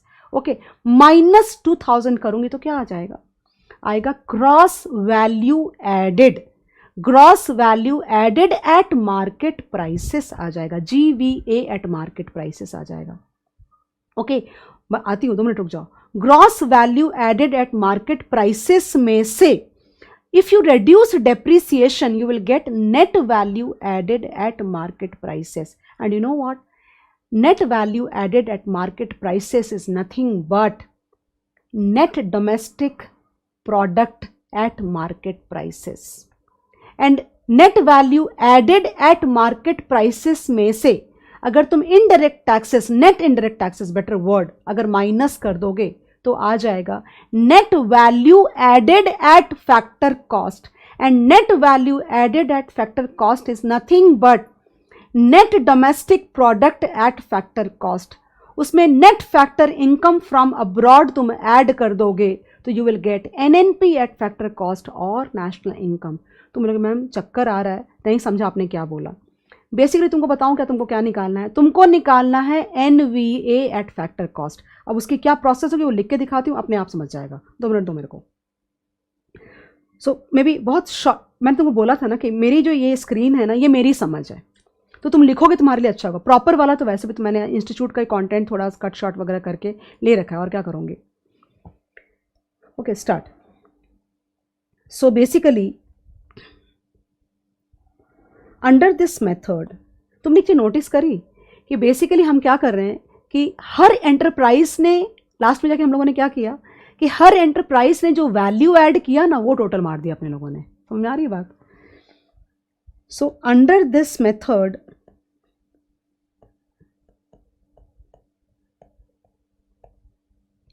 We classify the economy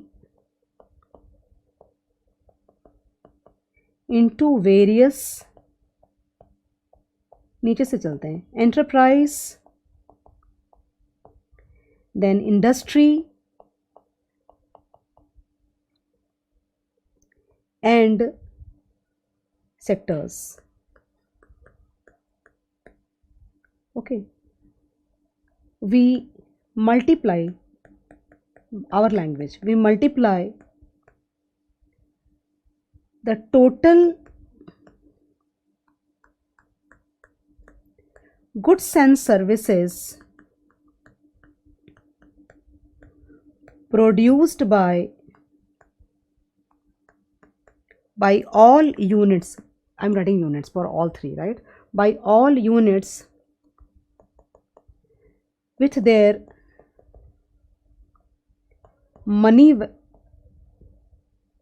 money values and sum them together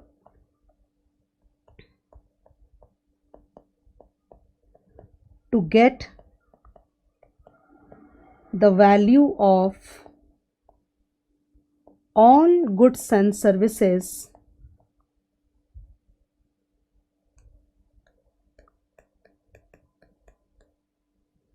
of the economy within a given accounting year. ध्यान देना, within a given accounting year. Correct है.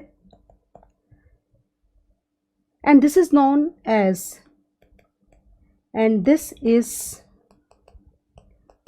as value of output. ये बहुत important है, शुरुआत यहाँ से ही होगी. Value of output, correct. इसको डालो इसमें. चलो शुरू करती हूँ फटाफट. सो वैल्यू ऑफ आउटपुट जो होगा that can be divided into 2 parts, one which is sold and one is change in stock. I hope you appreciate that. Change in stock. Okay, then gross value added at market prices will be equal to value of output. सब दिया होगा समय, tension ही मत करना. Value of output minus intermediate consumption.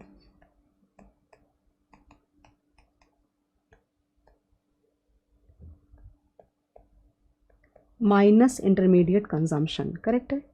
Then so GVA can be divided into 3 parts. Basically मैं तुमको ये बोल रही हूँ, यानी कि सब सारी इंडस्ट्रीज ने जो जो वैल्यू ऐड किया उसको टोटल कर दिया. ओके अब ग्रॉस वैल्यू एडेड यानी कि जो तुम्हारी मैं मुझे याद नहीं 2000 का कपड़ा कि 1000 का, वो नहीं ध्यान है, बस एसेंस को समझो। ओके, सो बेसिकली अगर 2000 रुपीज़ का कॉटन था और हमने 3000 रुपये में उस माल को बेचा, करेक्ट है, तो पहले तो 5000 हो गया टोटल, बिकॉज तुमने ये इंडस्ट्री का भी वैल्यू लिया और ये इंडस्ट्री का भी वैल्यू लिया तुमने, तो 5000 हो गया। अब 5000 में से हर इंडस्ट्री का जो इंटरमीडिएट पार्ट तुम अगर माइनस कर दोगे तो क्या हो जाएगा, तो बेसिकली कॉटन का कितना आ जाएगा पता है, सिर्फ 1000 आएगा। और वो 1000 का एलोकेशन कैसे होगा, उस 1000 का एलोकेशन तुम कैसे करोगे, बिकॉज अल्टीमेटली 2000 तो तुम्हारा रॉ मटेरियल है, इंटरमीडिएट कंजम्पशन है। उस 1000 को हम 3 पार्ट में डिवाइड कर सकते हैं, you know that you can divide that 1000 into 3 parts. That can be decomposed into 3 parts. How? So one part would be payment to the factors of production like wages and rent and interest and profits. एक part होगा indirect taxes का और एक part होगा depreciation. Okay, so gross value added में से depreciation अगर हम माइनस करेंगे तो क्या आ जाएगा, क्या आ जाएगा बताओ, net value added at market price आ जाएगा। अब समझ में आ रहा है? और उसमें से अगर नेट इनडायरेक्ट टैक्सेस माइनस कर दोगे तो क्या आ जाएगा तुम्हारा आ जाएगा net value added at factor cost, यानी कि वो 1000 का वो वाला हिस्सा जो लोगों के बीच में गया। ओके, और and NVA at FC is nothing but net domestic product at factor cost. उसमें तुम net factor income from abroad add कर दोगे तो वो बन जाएगा नेशनल इनकम। खत्म हो गई बात। I hope you are getting it. So GVA MP can be divided into 3 parts. सबसे पहला factor incomes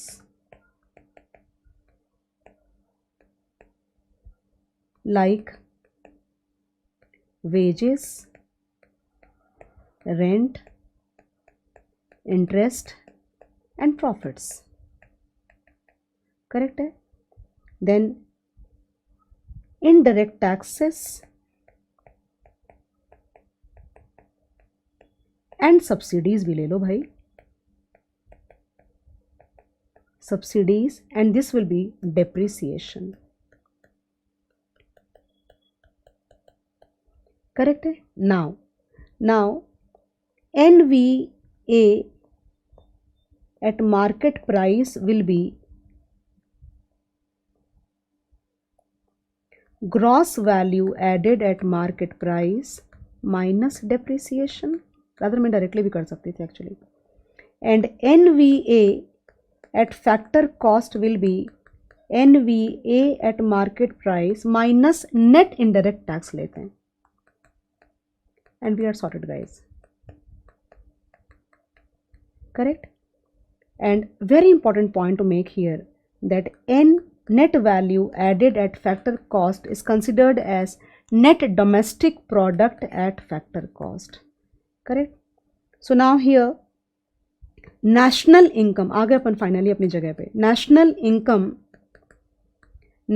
income और NNP at factor cost is nothing but okay NVA at factor cost plus net factor income from abroad. Gas ये मैं समझाने के हिसाब से लिख रही हूँ, ना कि मैं तुम्हें कोई नोट्स बनवा रही हूँ। नोट्स हमारे वहाँ है, बार बार रिपीट कर रही हूँ। ओके, तो ये मैं सोचना, तो अगर कुछ रनिंग नोट्स ध्यान आता है तो लिख लेना बाद में लेक्चर खत्म होने के बाद, बेटर होगा तुम्हारे लिए, वरना याद नहीं आएगा क्या लिख दिया सारा। ओके, ये पूरा हमारा खत्म हो गया यहाँ पे। ये while you are doing these calculations, ये जब हम चीज़ें करते हैं ध्यान देना, तो there are a few disclaimers actually कि क्या लेना है और क्या नहीं while computing the value of the goods and services, मतलब क्या लेना और क्या कंसिडर नहीं करना है। सो दे say that the imputed rent जो है गाइज, उन्होंने ये समझ लो जैसे अकाउंटिंग स्टैंडर्ड होता है ना, वैसी वाली चीज़ हो गई। अपनी मर्जी से कुछ नहीं करना है, जो दिया हुआ है रूल बुक को फॉलो करना है। तो ये मेथड के अंदर में इम्प्यूटेड रेंट, यानी अगर if you have your own house, 4-5 हैं ऐसे बता दे रही हूँ, सारा लिखवा भी दूंगी। अगर तुम्हारा खुद का घर है तो उसका जो रेंटल इम्प्यूटेड रेंट, यानी कि नोशनल रेंट वाला पार्ट हम लेंगे at the rate of current market prices. मतलब अगर कोई रेसिडेंट अपने घर में रहता है तो अगर उसका घर नहीं होता तो वो रेंट पे करता, वो उसका जो वैल्यू है वो हम नेशनल इनकम में कंसिडर करेंगे। ओके, ये बात हो रही है। दूसरी बात, आप जो भी चीज़ सेल्फ कंजम्पशन के लिए प्रोड्यूस करते हो, मान लो कि for example in many villages you would see that the farmers and everybody they produce things for self consumption, तो द वैल्यू ऑफ दैट यानी goods and services produced for self consumption भी उसके अंदर में ऐड होगा. Value of the services like hobby, like mother raising a kid, अगर समझो कि कोई if there is a Naini you know kind of who is taking care of the kid, वो तो वैल्यू ऐड होगी बिकॉज वो सर्विस की वैल्यू हो गई. लेकिन if a mother is taking care of the baby, that will not be considered in the national income because we assume that it cannot be, because they are not sold in the market, it cannot be valued also. Then the value of the houses, the value of all the goods which have been produced earlier maybe like house or car or something, uski value add nahi hogi, but the brokerages and the commission and everything on the buy and sell of these products will be definitely be taken care of. Okay उसके बाद intermediate goods की value नहीं लेंगे, वो तो minus automatically हो जा रहा है. तो ऐसे सब 2-3-4 पॉइंट है that we need to here consider. वो लिख के छोड़ती हूँ बिकॉज सब में वो तुमको कंफ्यूज करेंगे ये सारी बातों से. तो एक लिस्ट है स्टैंडर्ड, बस सिर्फ उसको फॉलो करनी है तुमको, दिमाग नहीं लगाना एक्स्ट्रा थोड़ा सा भी. जो मैंने ऊपर लिखा था ना sales plus change in stock, ध्यान दो, कहीं लिख लो जा करके. चेंज इन स्टॉक का मतलब होता है closing stock minus opening stock, that's it. Okay, so note, while computing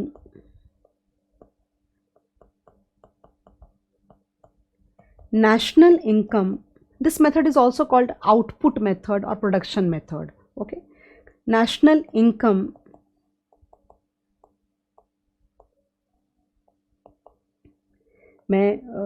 मैंने मुझे शुरू में ऐसे लगा था that I will be able to finish the whole of the economics in like 25-30 घंटे में तो मैं ख़त्म कर दूंगी, मुझे ऐसे लगा था. लेकिन now when I started teaching, okay, बहुत I have been learning this subject since, मैं तुमको बोलूँ कब से पढ़ रही हूँ मैं, मुझे लगता है कि मैं तो 9th से ही पढ़ रही हूँ.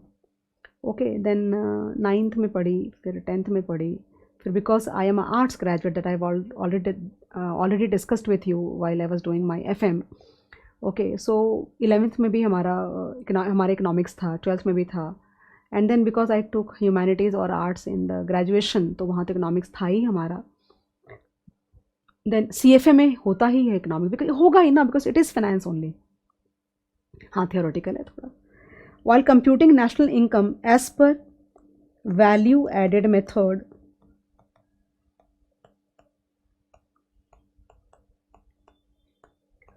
following points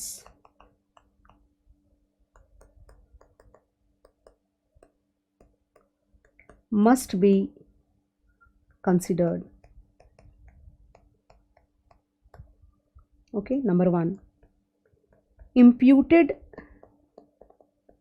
rent, उन्होंने भी दिया है ICI के करिकुलम में, मतलब बुक में दिया है बेसिकली मॉड्यूल में. imputed rent of self occupied houses,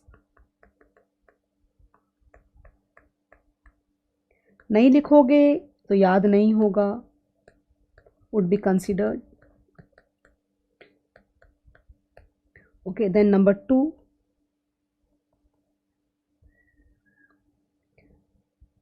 goods and services produced for self consumption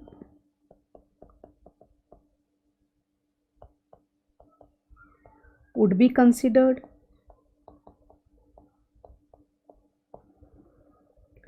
Then number 3, services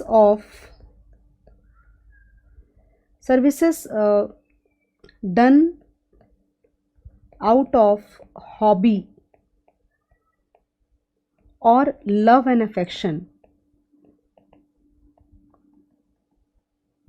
like a mother raising a child would not be considered. उसकी कोई value नहीं होती है, मतलब उसकी वैल्यू हम लगा नहीं सकते, होती नहीं, बहुत वैल्यू होती है, उससे ज़्यादा वैल्यू तो दुनिया में किसी चीज़ की होती ही नहीं है.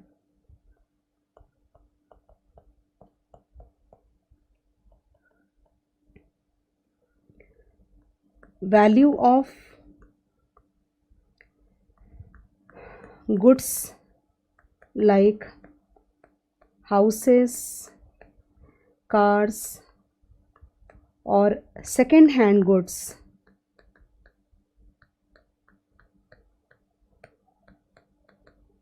would not be considered,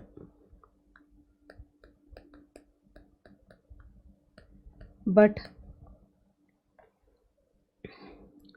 charges like brokerage, commission and all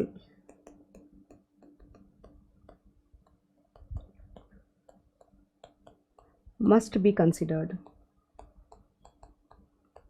अब मैं ये नहीं लिख रही, इंटरमीडिएट कंजम्पशन कंसिडर नहीं करेंगे, ये मैं नहीं लिख रही, कोई पॉइंट नहीं, वो तो ऊपर वैसे ही माइनस हो जा रहा है, right? It's okay, just leave it.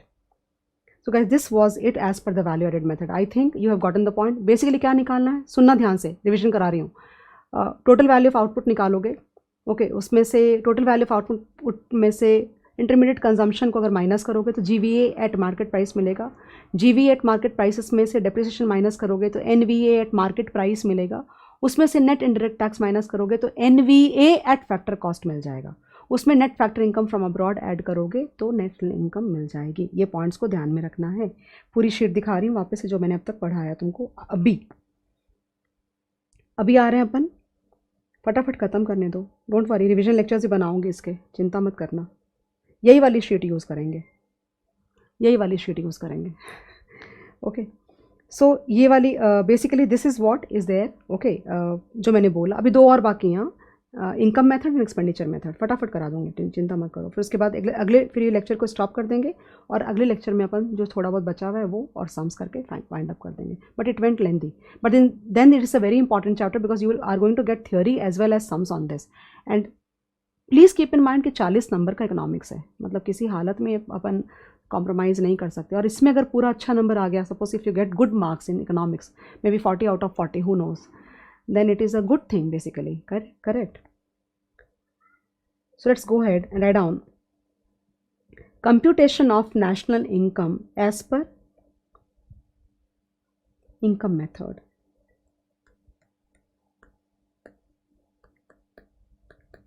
Computation of national income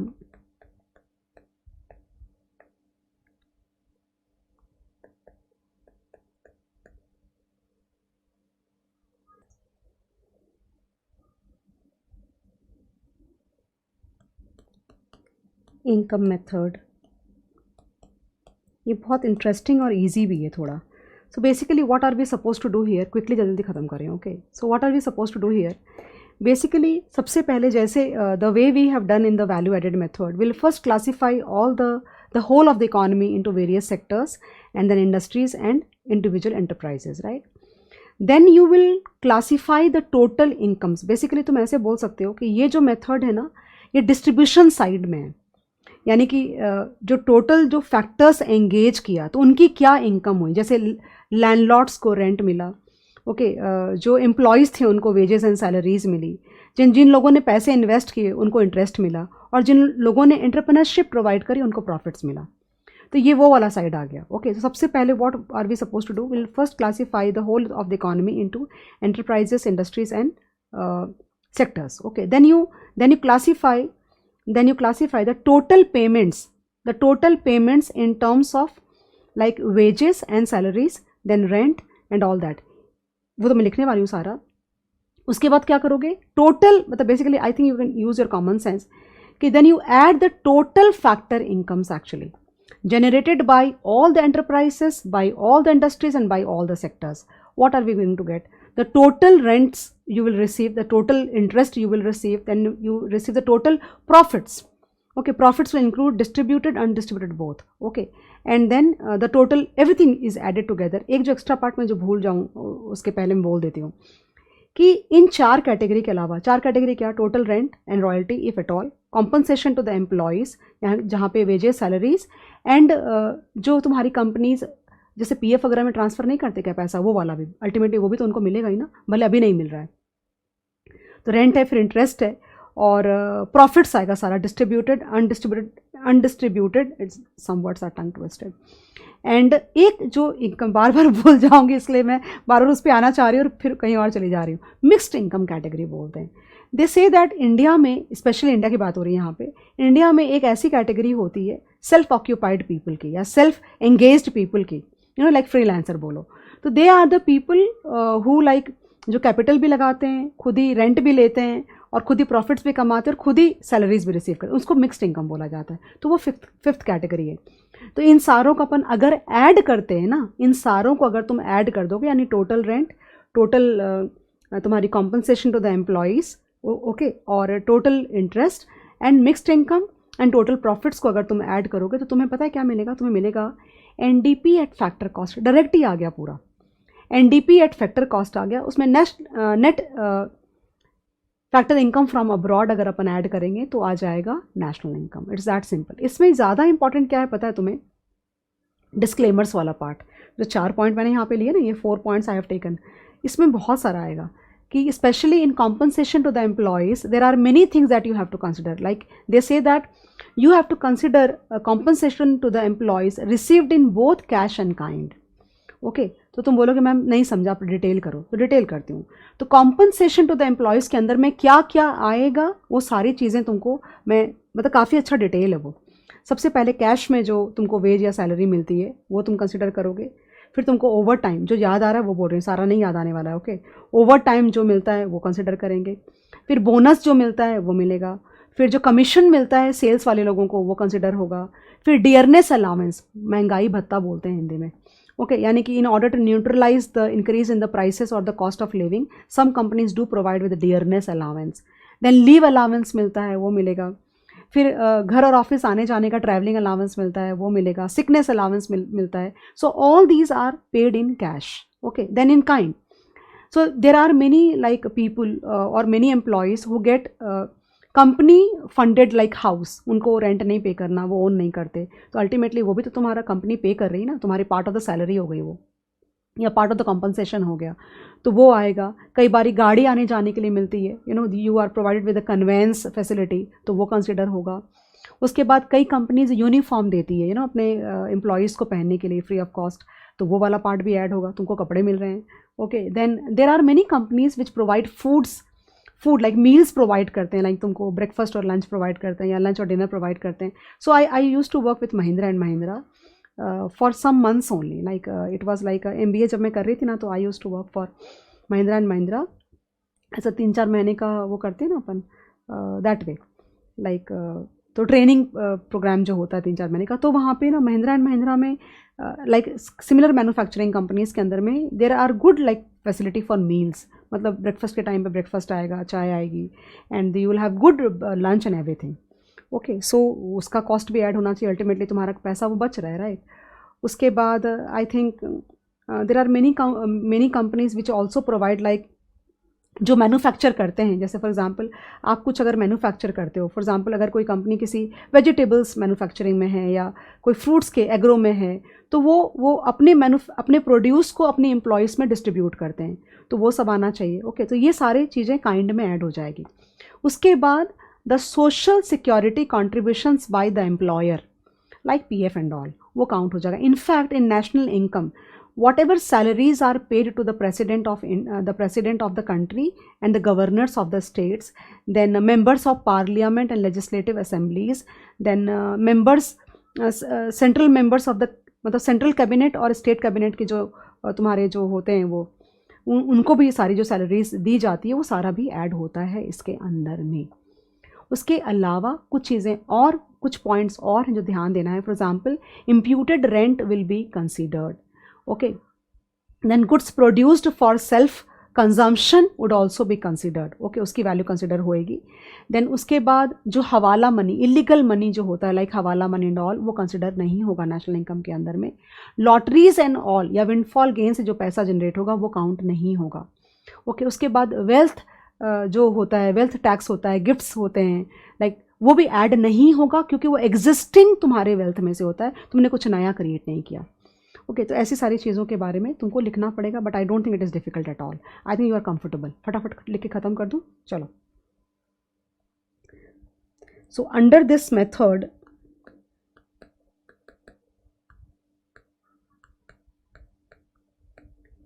we short में लिखती हूँ, चलो, classify the economy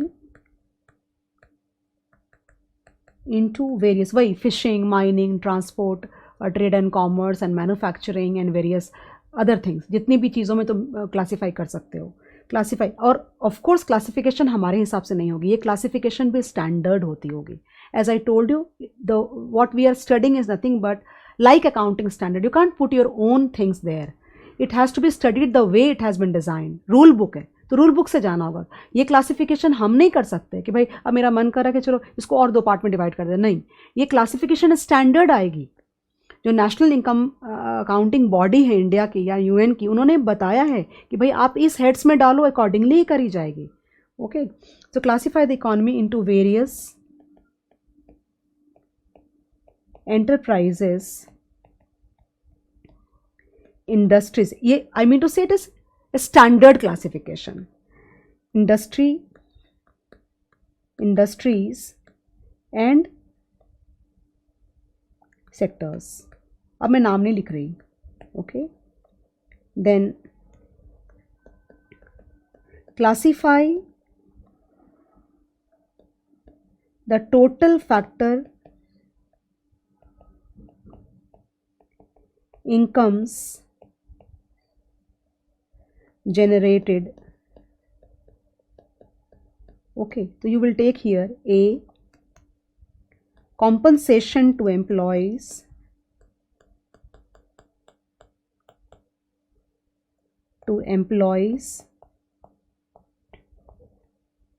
like wages। तो मतलब मैंने जो तुमको बोला ना, उसके मतलब इस कैटेगरी में क्या क्या लेना है और क्या क्या नहीं लेना है वो बता रही थी मैं तुमको, like wages, salaries and contribution to, जो याद आता है ना वो लिखती जाती हूँ, and contribution to social. In fact पता है तुम्हें वो भी कंसिडर होना चाहिए, लाइक तुमको पता है HDFC बैंक होती है ना, मतलब होती क्या है ही, HDFC बैंक में जो एम्प्लॉयज़ होते हैं ना, उनको जो रेट ऑफ लोन होता है वो बहुत कम होता है। लाइक पता है तुम्हें कितना परसेंटेज होता है, लाइक 4%, उनका जो कॉस्ट होता है ना उस पर ही दे देते हैं अपने एम्प्लॉयज़ को लोन। तो बेसिकली वो तो तुमको फ़ायदा हो गया। मार्केट में अगर तुम जाते, सपोज तुम जाते ICICI में कोई कार का लोन लेने के लिए, तो तुम्हें 10% अगर वो लोग चार्ज करते और यहाँ पे तुमको 5% में मिल गया, तो 5% तुम्हारा बेनिफिट हो गया काइंड में ना, वो कंसिडर होना चाहिए, वो बात हो रही है। Social security benefits, okay. B, rent and royalty, सबको टोटल कर दो, बेसिकली ये मतलब है टोटल फैक्टर इनकम्स को अलग अलग कैटेगरी में। C, interest, total profits, total profits के अंदर में 3 चीज़ें आएंगी। Number 1 distributed, okay, non distribute और undistributed, and corporate taxes.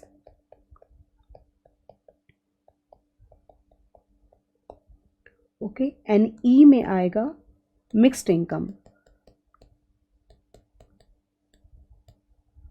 So what is mixed income basically? So mixed income is like मतलब you cannot segregate them, मतलब अगर तुम सेग्रीगेट नहीं कर सकते, मतलब उस इनकम में से कितना पार्ट वेज है, सैलरी है, कितना तुम्हारा रेंट है, कितना तुम्हारा इंटरेस्ट प्रॉफिट्स है, वो तुम सेग्रीगेट नहीं कर सकते। And mixed income is a category where like आदमी खुद ही एम्प्लॉई है, खुद ही का घर रेंट के लिए यूज़, खुद ही का घर यूज़ कर रहा है बिजनेस के लिए, ओके, एंड खुद ही का कैपिटल लगा रखा है, तो वो मिक्स्ड इनकम हो गई तुम्हारी। इसके बारे में मैं नहीं लिख रही बिकॉज लेके क्या फ़ायदा ना, वहाँ तुम्हारे पास नोट्स रहेगा तो अपन टाइम बचा लेंगे थोड़ा। Okay, then third category directly लिख रही हूँ, the total of all the factor incomes would give us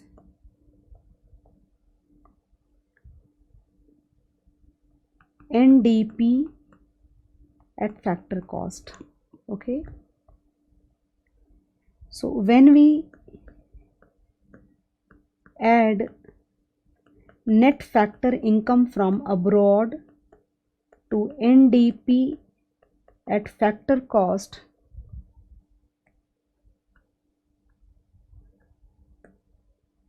we would get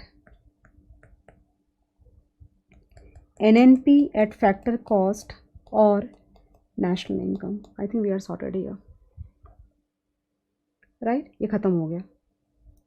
So एक नोट छोटा सा ले लेती हूँ, फटाफट लिख दूँगी वहाँ पे.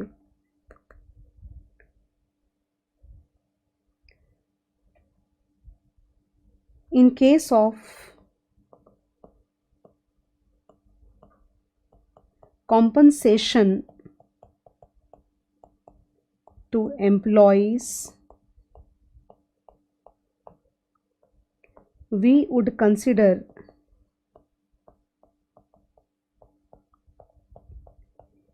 everything in cash and kind. फटाफट लिखूँ. इन कैश नहीं लिखूँगी ना तो तुमको कंट्रोल नहीं आएगा guys. In cash. So in cash it will be like A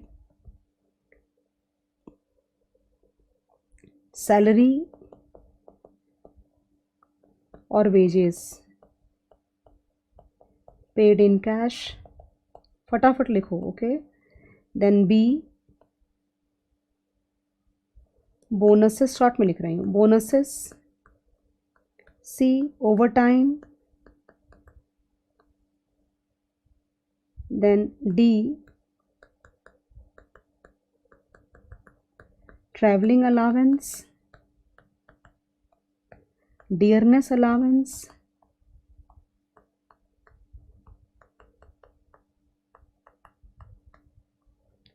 vacation allowance,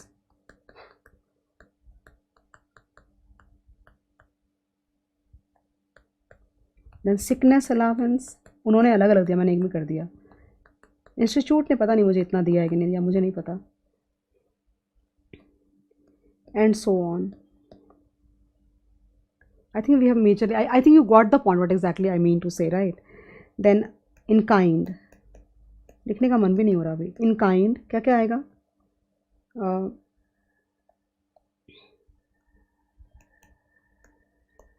company funded,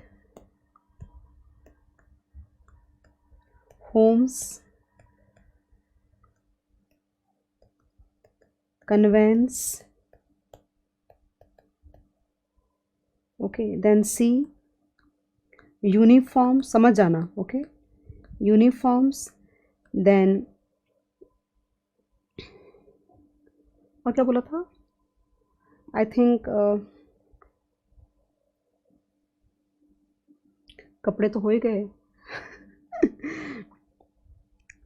और भी आता है पता है. Creches provided by the companies to look after the kids of the employees. वो आता है. इतना डिटेल नहीं जा रही मैं, तुम्हें समझ नहीं आएंगे. Don't worry. मैं सिर्फ ये सोच रही कि ब्रॉड ब्रॉड वाले लिखा देती हूँ. Okay. Free of cost goods and services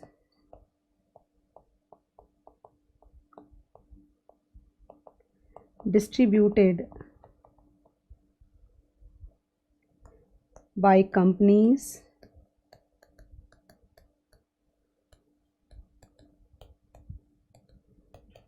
manufactured in house for business. मतलब समझ जाना. Okay. Then E. Okay. Subsidized loans. ये इंपॉर्टेंट है. सब्सिडाइज्ड लोन्स और नहीं लिख रही. Okay. So this is all. Then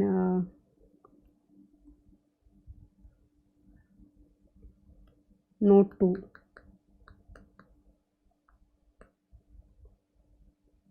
Again, imputed rent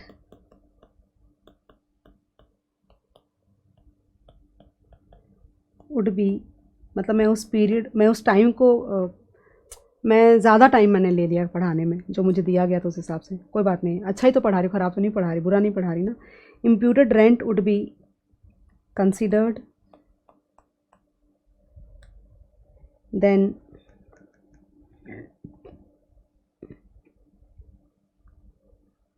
goods and services produced for self-consumption must be considered.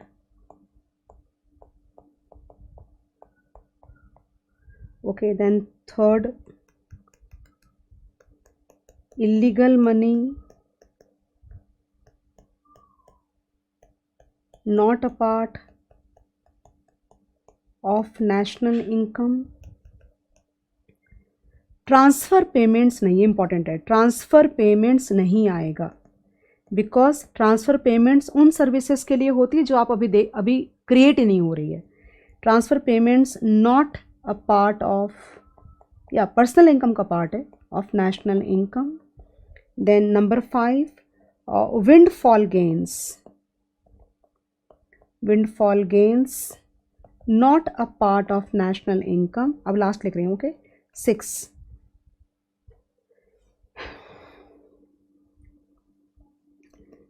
gifts from existing wealth not a part of national income. I think you are fine with this. I think we are sorted on this. एक बाकी है सिर्फ expenditure का. मैं भगा नहीं रही थी पोर्शन, बट वो बोरिंग हो जाएगा बहुत. थियरी है, सम्स नहीं कि धीरे धीरे चलूँगी. ओके. सो गाइस, इस तरह से तुम्हें लेना. काफ़ी लंबा जा रहा है. कम से कम समझो कि पहला चैप्टर ही अपना 4-5 घंटे का हो गया. इतना ज़्यादा डिटेल करूँगी ना तो बहुत दिक्कत हो जाएगी बाद में जाके. तो अब तो मेरा मन ये कर रहा है कि मैं उसको मैपिंग करवाऊँ भी नहीं, तुम जाके खुद से रिवाइज़ कर लो, ज़्यादा बेटर होएगा. बिकॉज अभी अपन उसी चीज़ पे जाएंगे ना बार बार, तो बहुत अभी सम्स पे जाना चाहिए हमें एक एक्सपेंडिचर करने के बाद. Okay. So this is what we have done for today. I don't think after doing this you will not be able to do sums. I don't agree with that. Okay. मैंने बहुत detail में तुमको, तो मेरा struggle यही था basically कि मैं कितने डिटेल में जाऊँ. बट मेरी प्रॉब्लम है कि मैं बहुत शॉर्ट में पढ़ा नहीं सकती. फिर शॉर्ट में पढ़ाऊँगी तो फिर रिवाइज ही करवा दूंगी पूरा 1 घंटे. मतलब बेसिकली ये पूरा चैप्टर मैं 2 घंटे में रिवाइज तुमको करा सकती हूँ, या मैं भी 1 घंटे में रिवाइज करा सकती हूँ. वो एक अलग बात हो गई. बट रिवाइज कराने में और पढ़ाने में फ़र्क होता है बहुत. ओके. तो ये पार्ट तुम देखोगे अच्छे से. रादर मैं आज के लेक्चर के बाद तुमसे ये बोलने वाली हूँ कि रिवाइज करके आओगे और सामने सम्स में साथ में पार्टिसिपेट करोगे. मुझे वन वे का जो होता है ना, मोनोलॉग जिसको बोलते हैं, वो नहीं चाहिए. क्योंकि अगर इतना पढ़ाने के बाद अगर तुम पार्टिसिपेट नहीं करोगे सम्स में तो मज़ा नहीं आ रहा पढ़ाने में फिर मुझे. ओके. तो मैंने सब कुछ कवर किया है. तुम्हारे पोर्शन में है नहीं है, I am not just bothered. Okay. जो this is how it works. एक लास्ट बचा है, फटाक से ख़त्म करते हैं. Expenditure method and then we are sorted. चलो शुरू करते हैं.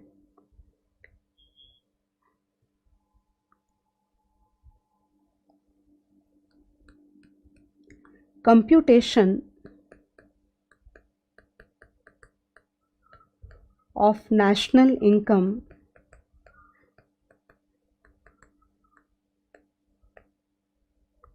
by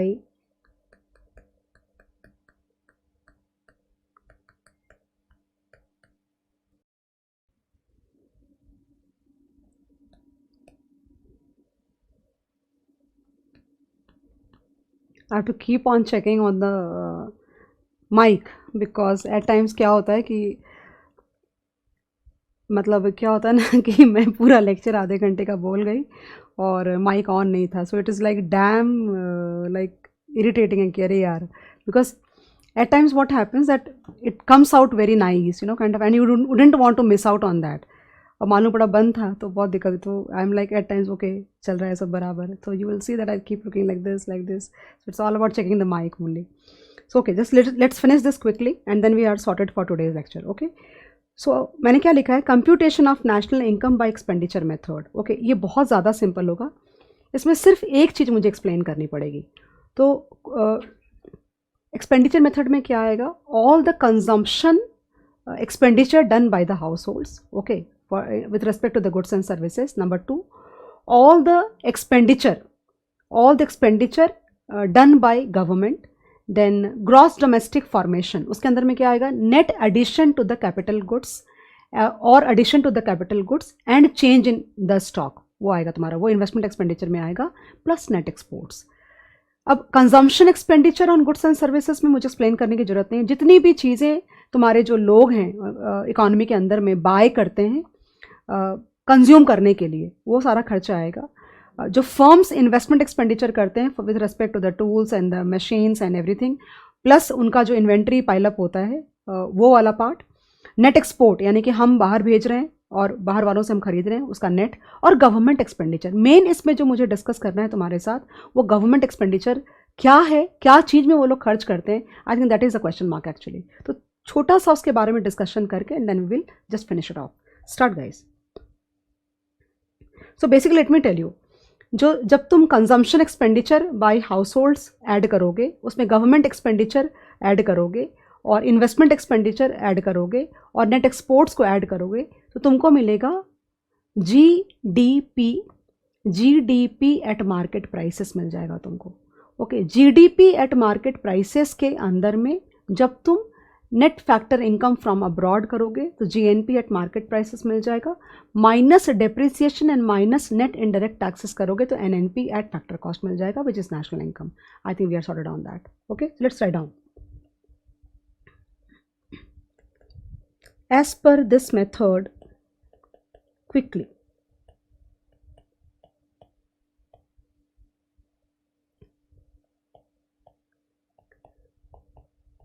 the total of all the expenditures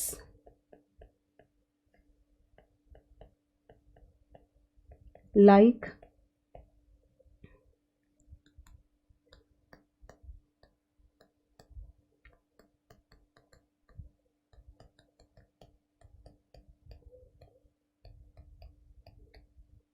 on goods and services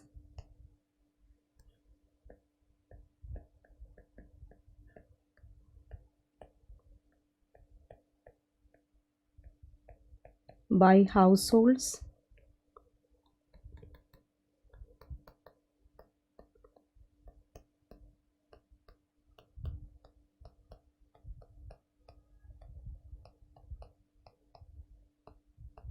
investment expenditure by firms, क्या आएगा उसके अंदर में,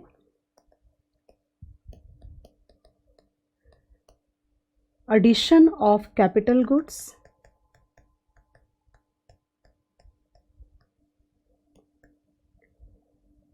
इन्वेंट्री जो नहीं सेल कर पाए या फर्दर प्रोडक्शन में नहीं गया। Okay, then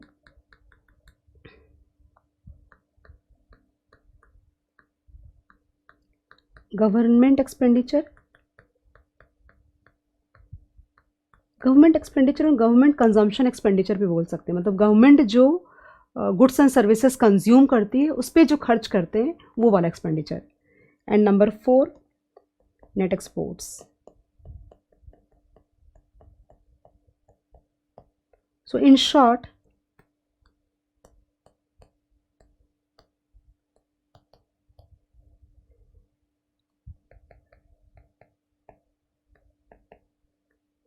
all the above 4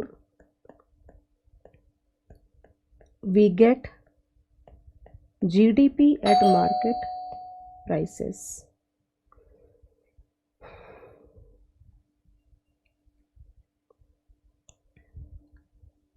So can I write GDP at market prices will be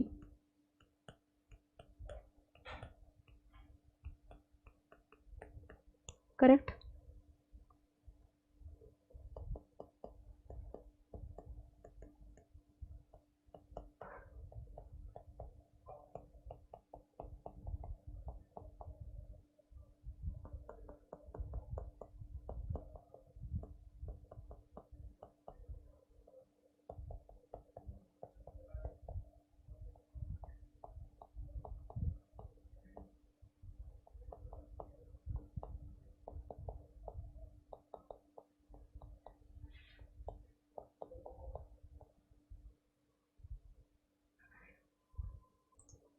Okay, so when we add all the above 4 we get GDP at market prices.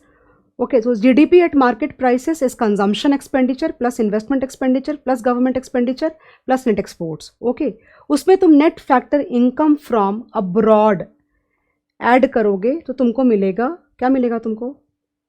तुमको मिलेगा GNP at market prices, okay, और NNP at factor cost and net income is GNP at market price minus, this is a very repeat thing, I don't want to again repeat that, I think you are completely fine on that. इसमें जो main चीज़ है जो मुझे discuss करनी है तुम्हारे साथ में वो ये वाला पार्ट है, बाकी ये इतना ये तीनों बहुत नॉर्मल है, आई होप यू अंडरस्टैंड कि क्या बोल रही हूँ मैं, right? So what is government expenditure, उसके ऊपर में एक नोट होना चाहिए.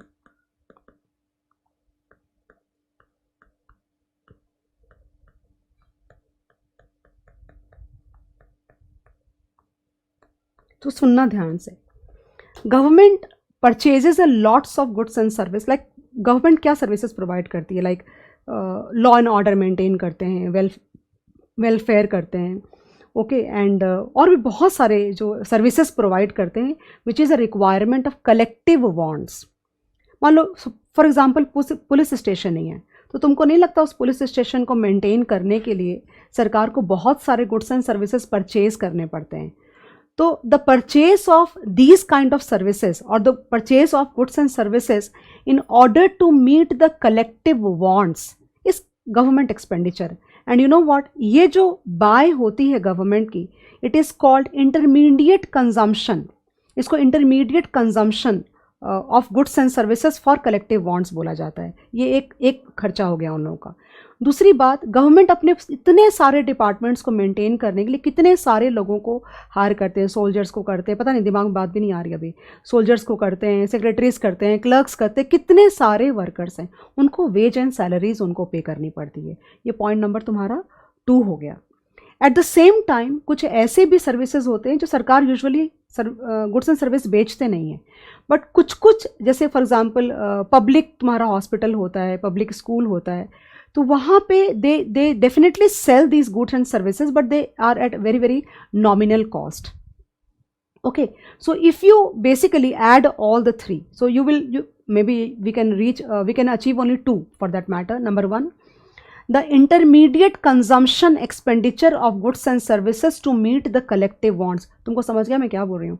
कोई भी तरह का डिपार्टमेंट रन करने के लिए, फॉर एग्जाम्पल अगर पुलिस स्टेशन ही है तो उनको सारे normal goods and services market से बाय करने पड़ेंगे, लेकिन पुलिस की सर्विस प्रोवाइड करके वो हमें पैसा चार्ज नहीं करते. आ रही बात समझ में? लेकिन सरकार उस डिपार्टमेंट को मेंटेन करने के लिए आखिर पैसे तो खर्च करते, अगर आखिर उनको they have to buy goods and services in order to maintain those departments. Okay, and that is technically called intermediate consumption of goods and services expenditure by government. Number 2, wages and salaries. तीसरी चीज मैंने क्या बोली कि government कुछ nominal charges पे cell करते हैं. ओके, तो बेसिकली हम लोग क्या करने वाले हैं, इन तीन you know you will have to combine all the 3.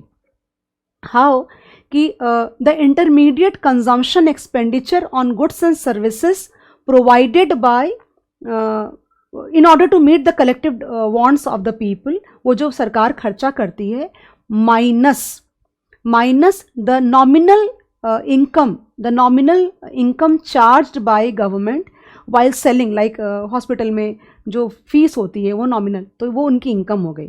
तो उनके जो इंटरमीडिएट कंजम्पशन एक्सपेंडिचर है to meet the collective wants में से ये वाला पार्ट माइनस कर दो, तो नेट इंटरमीडिएट कंजम्पशन एक्सपेंडिचर आ जाएगा, और उसमें वेजेस एंड सैलरीज ऐड कर दो, तो वो वाली जो चीज़ है ना वो गवर्नमेंट एक्सपेंडिचर, फाइनल एक्सपेंडिचर बोला जाता है. ओके, तो बोलोगे तो एक लाइन लिख सकती हूँ. आई डोंट नो वेदर उन्होंने वो चीज़ें लिखी है कि इतना बाइफर्केशन करा है कि नहीं करा है, that I don't know actually, but मैंने सम्स जो देखे उसमें मुझे इतनी ज़्यादा बाइफर्केशन कि गवर्नमेंट के कौन से खर्चे लेने नहीं लेने, वैसे मुझे कुछ दिखा तो नहीं, but I can't comment also because पूछ सकते हैं पेपर में, कह नहीं सकते अपन.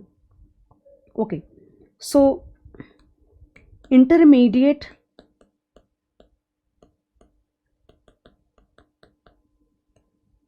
consumption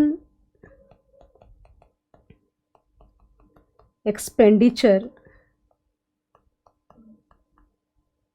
that is expenditure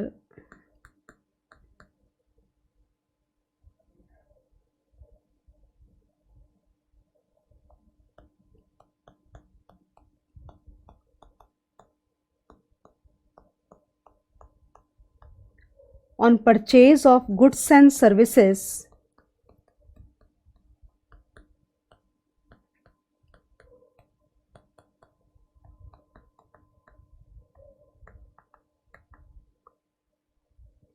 like defense services होती हैं, then kind of legal होता है, then kind of क्या कितनी सारी चीज़ें होती हैं, जब याद करो तो याद भी नहीं आता, राइट. सो कितनी सारी चीज़ें होती है.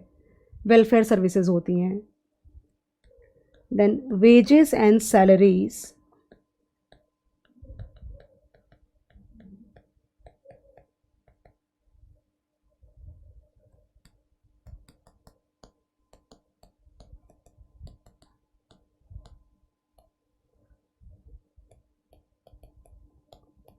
basically not nominal income, income earned by on sale of goods and services at nominal charges, ऐसे होना चाहिए basically. That would be a proper like language, not nominal income. उसको nominal income तो नहीं बोल सकते, income बोलेंगे general. So income earned sale of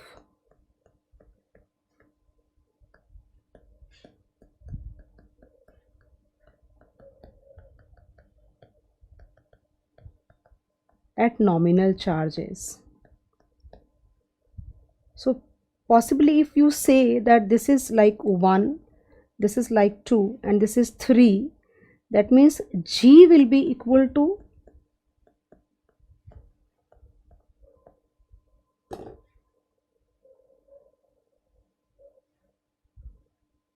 एक और पॉइंट था एक और पॉइंट था ट्रांसफ़र पेमेंट्स के बारे में.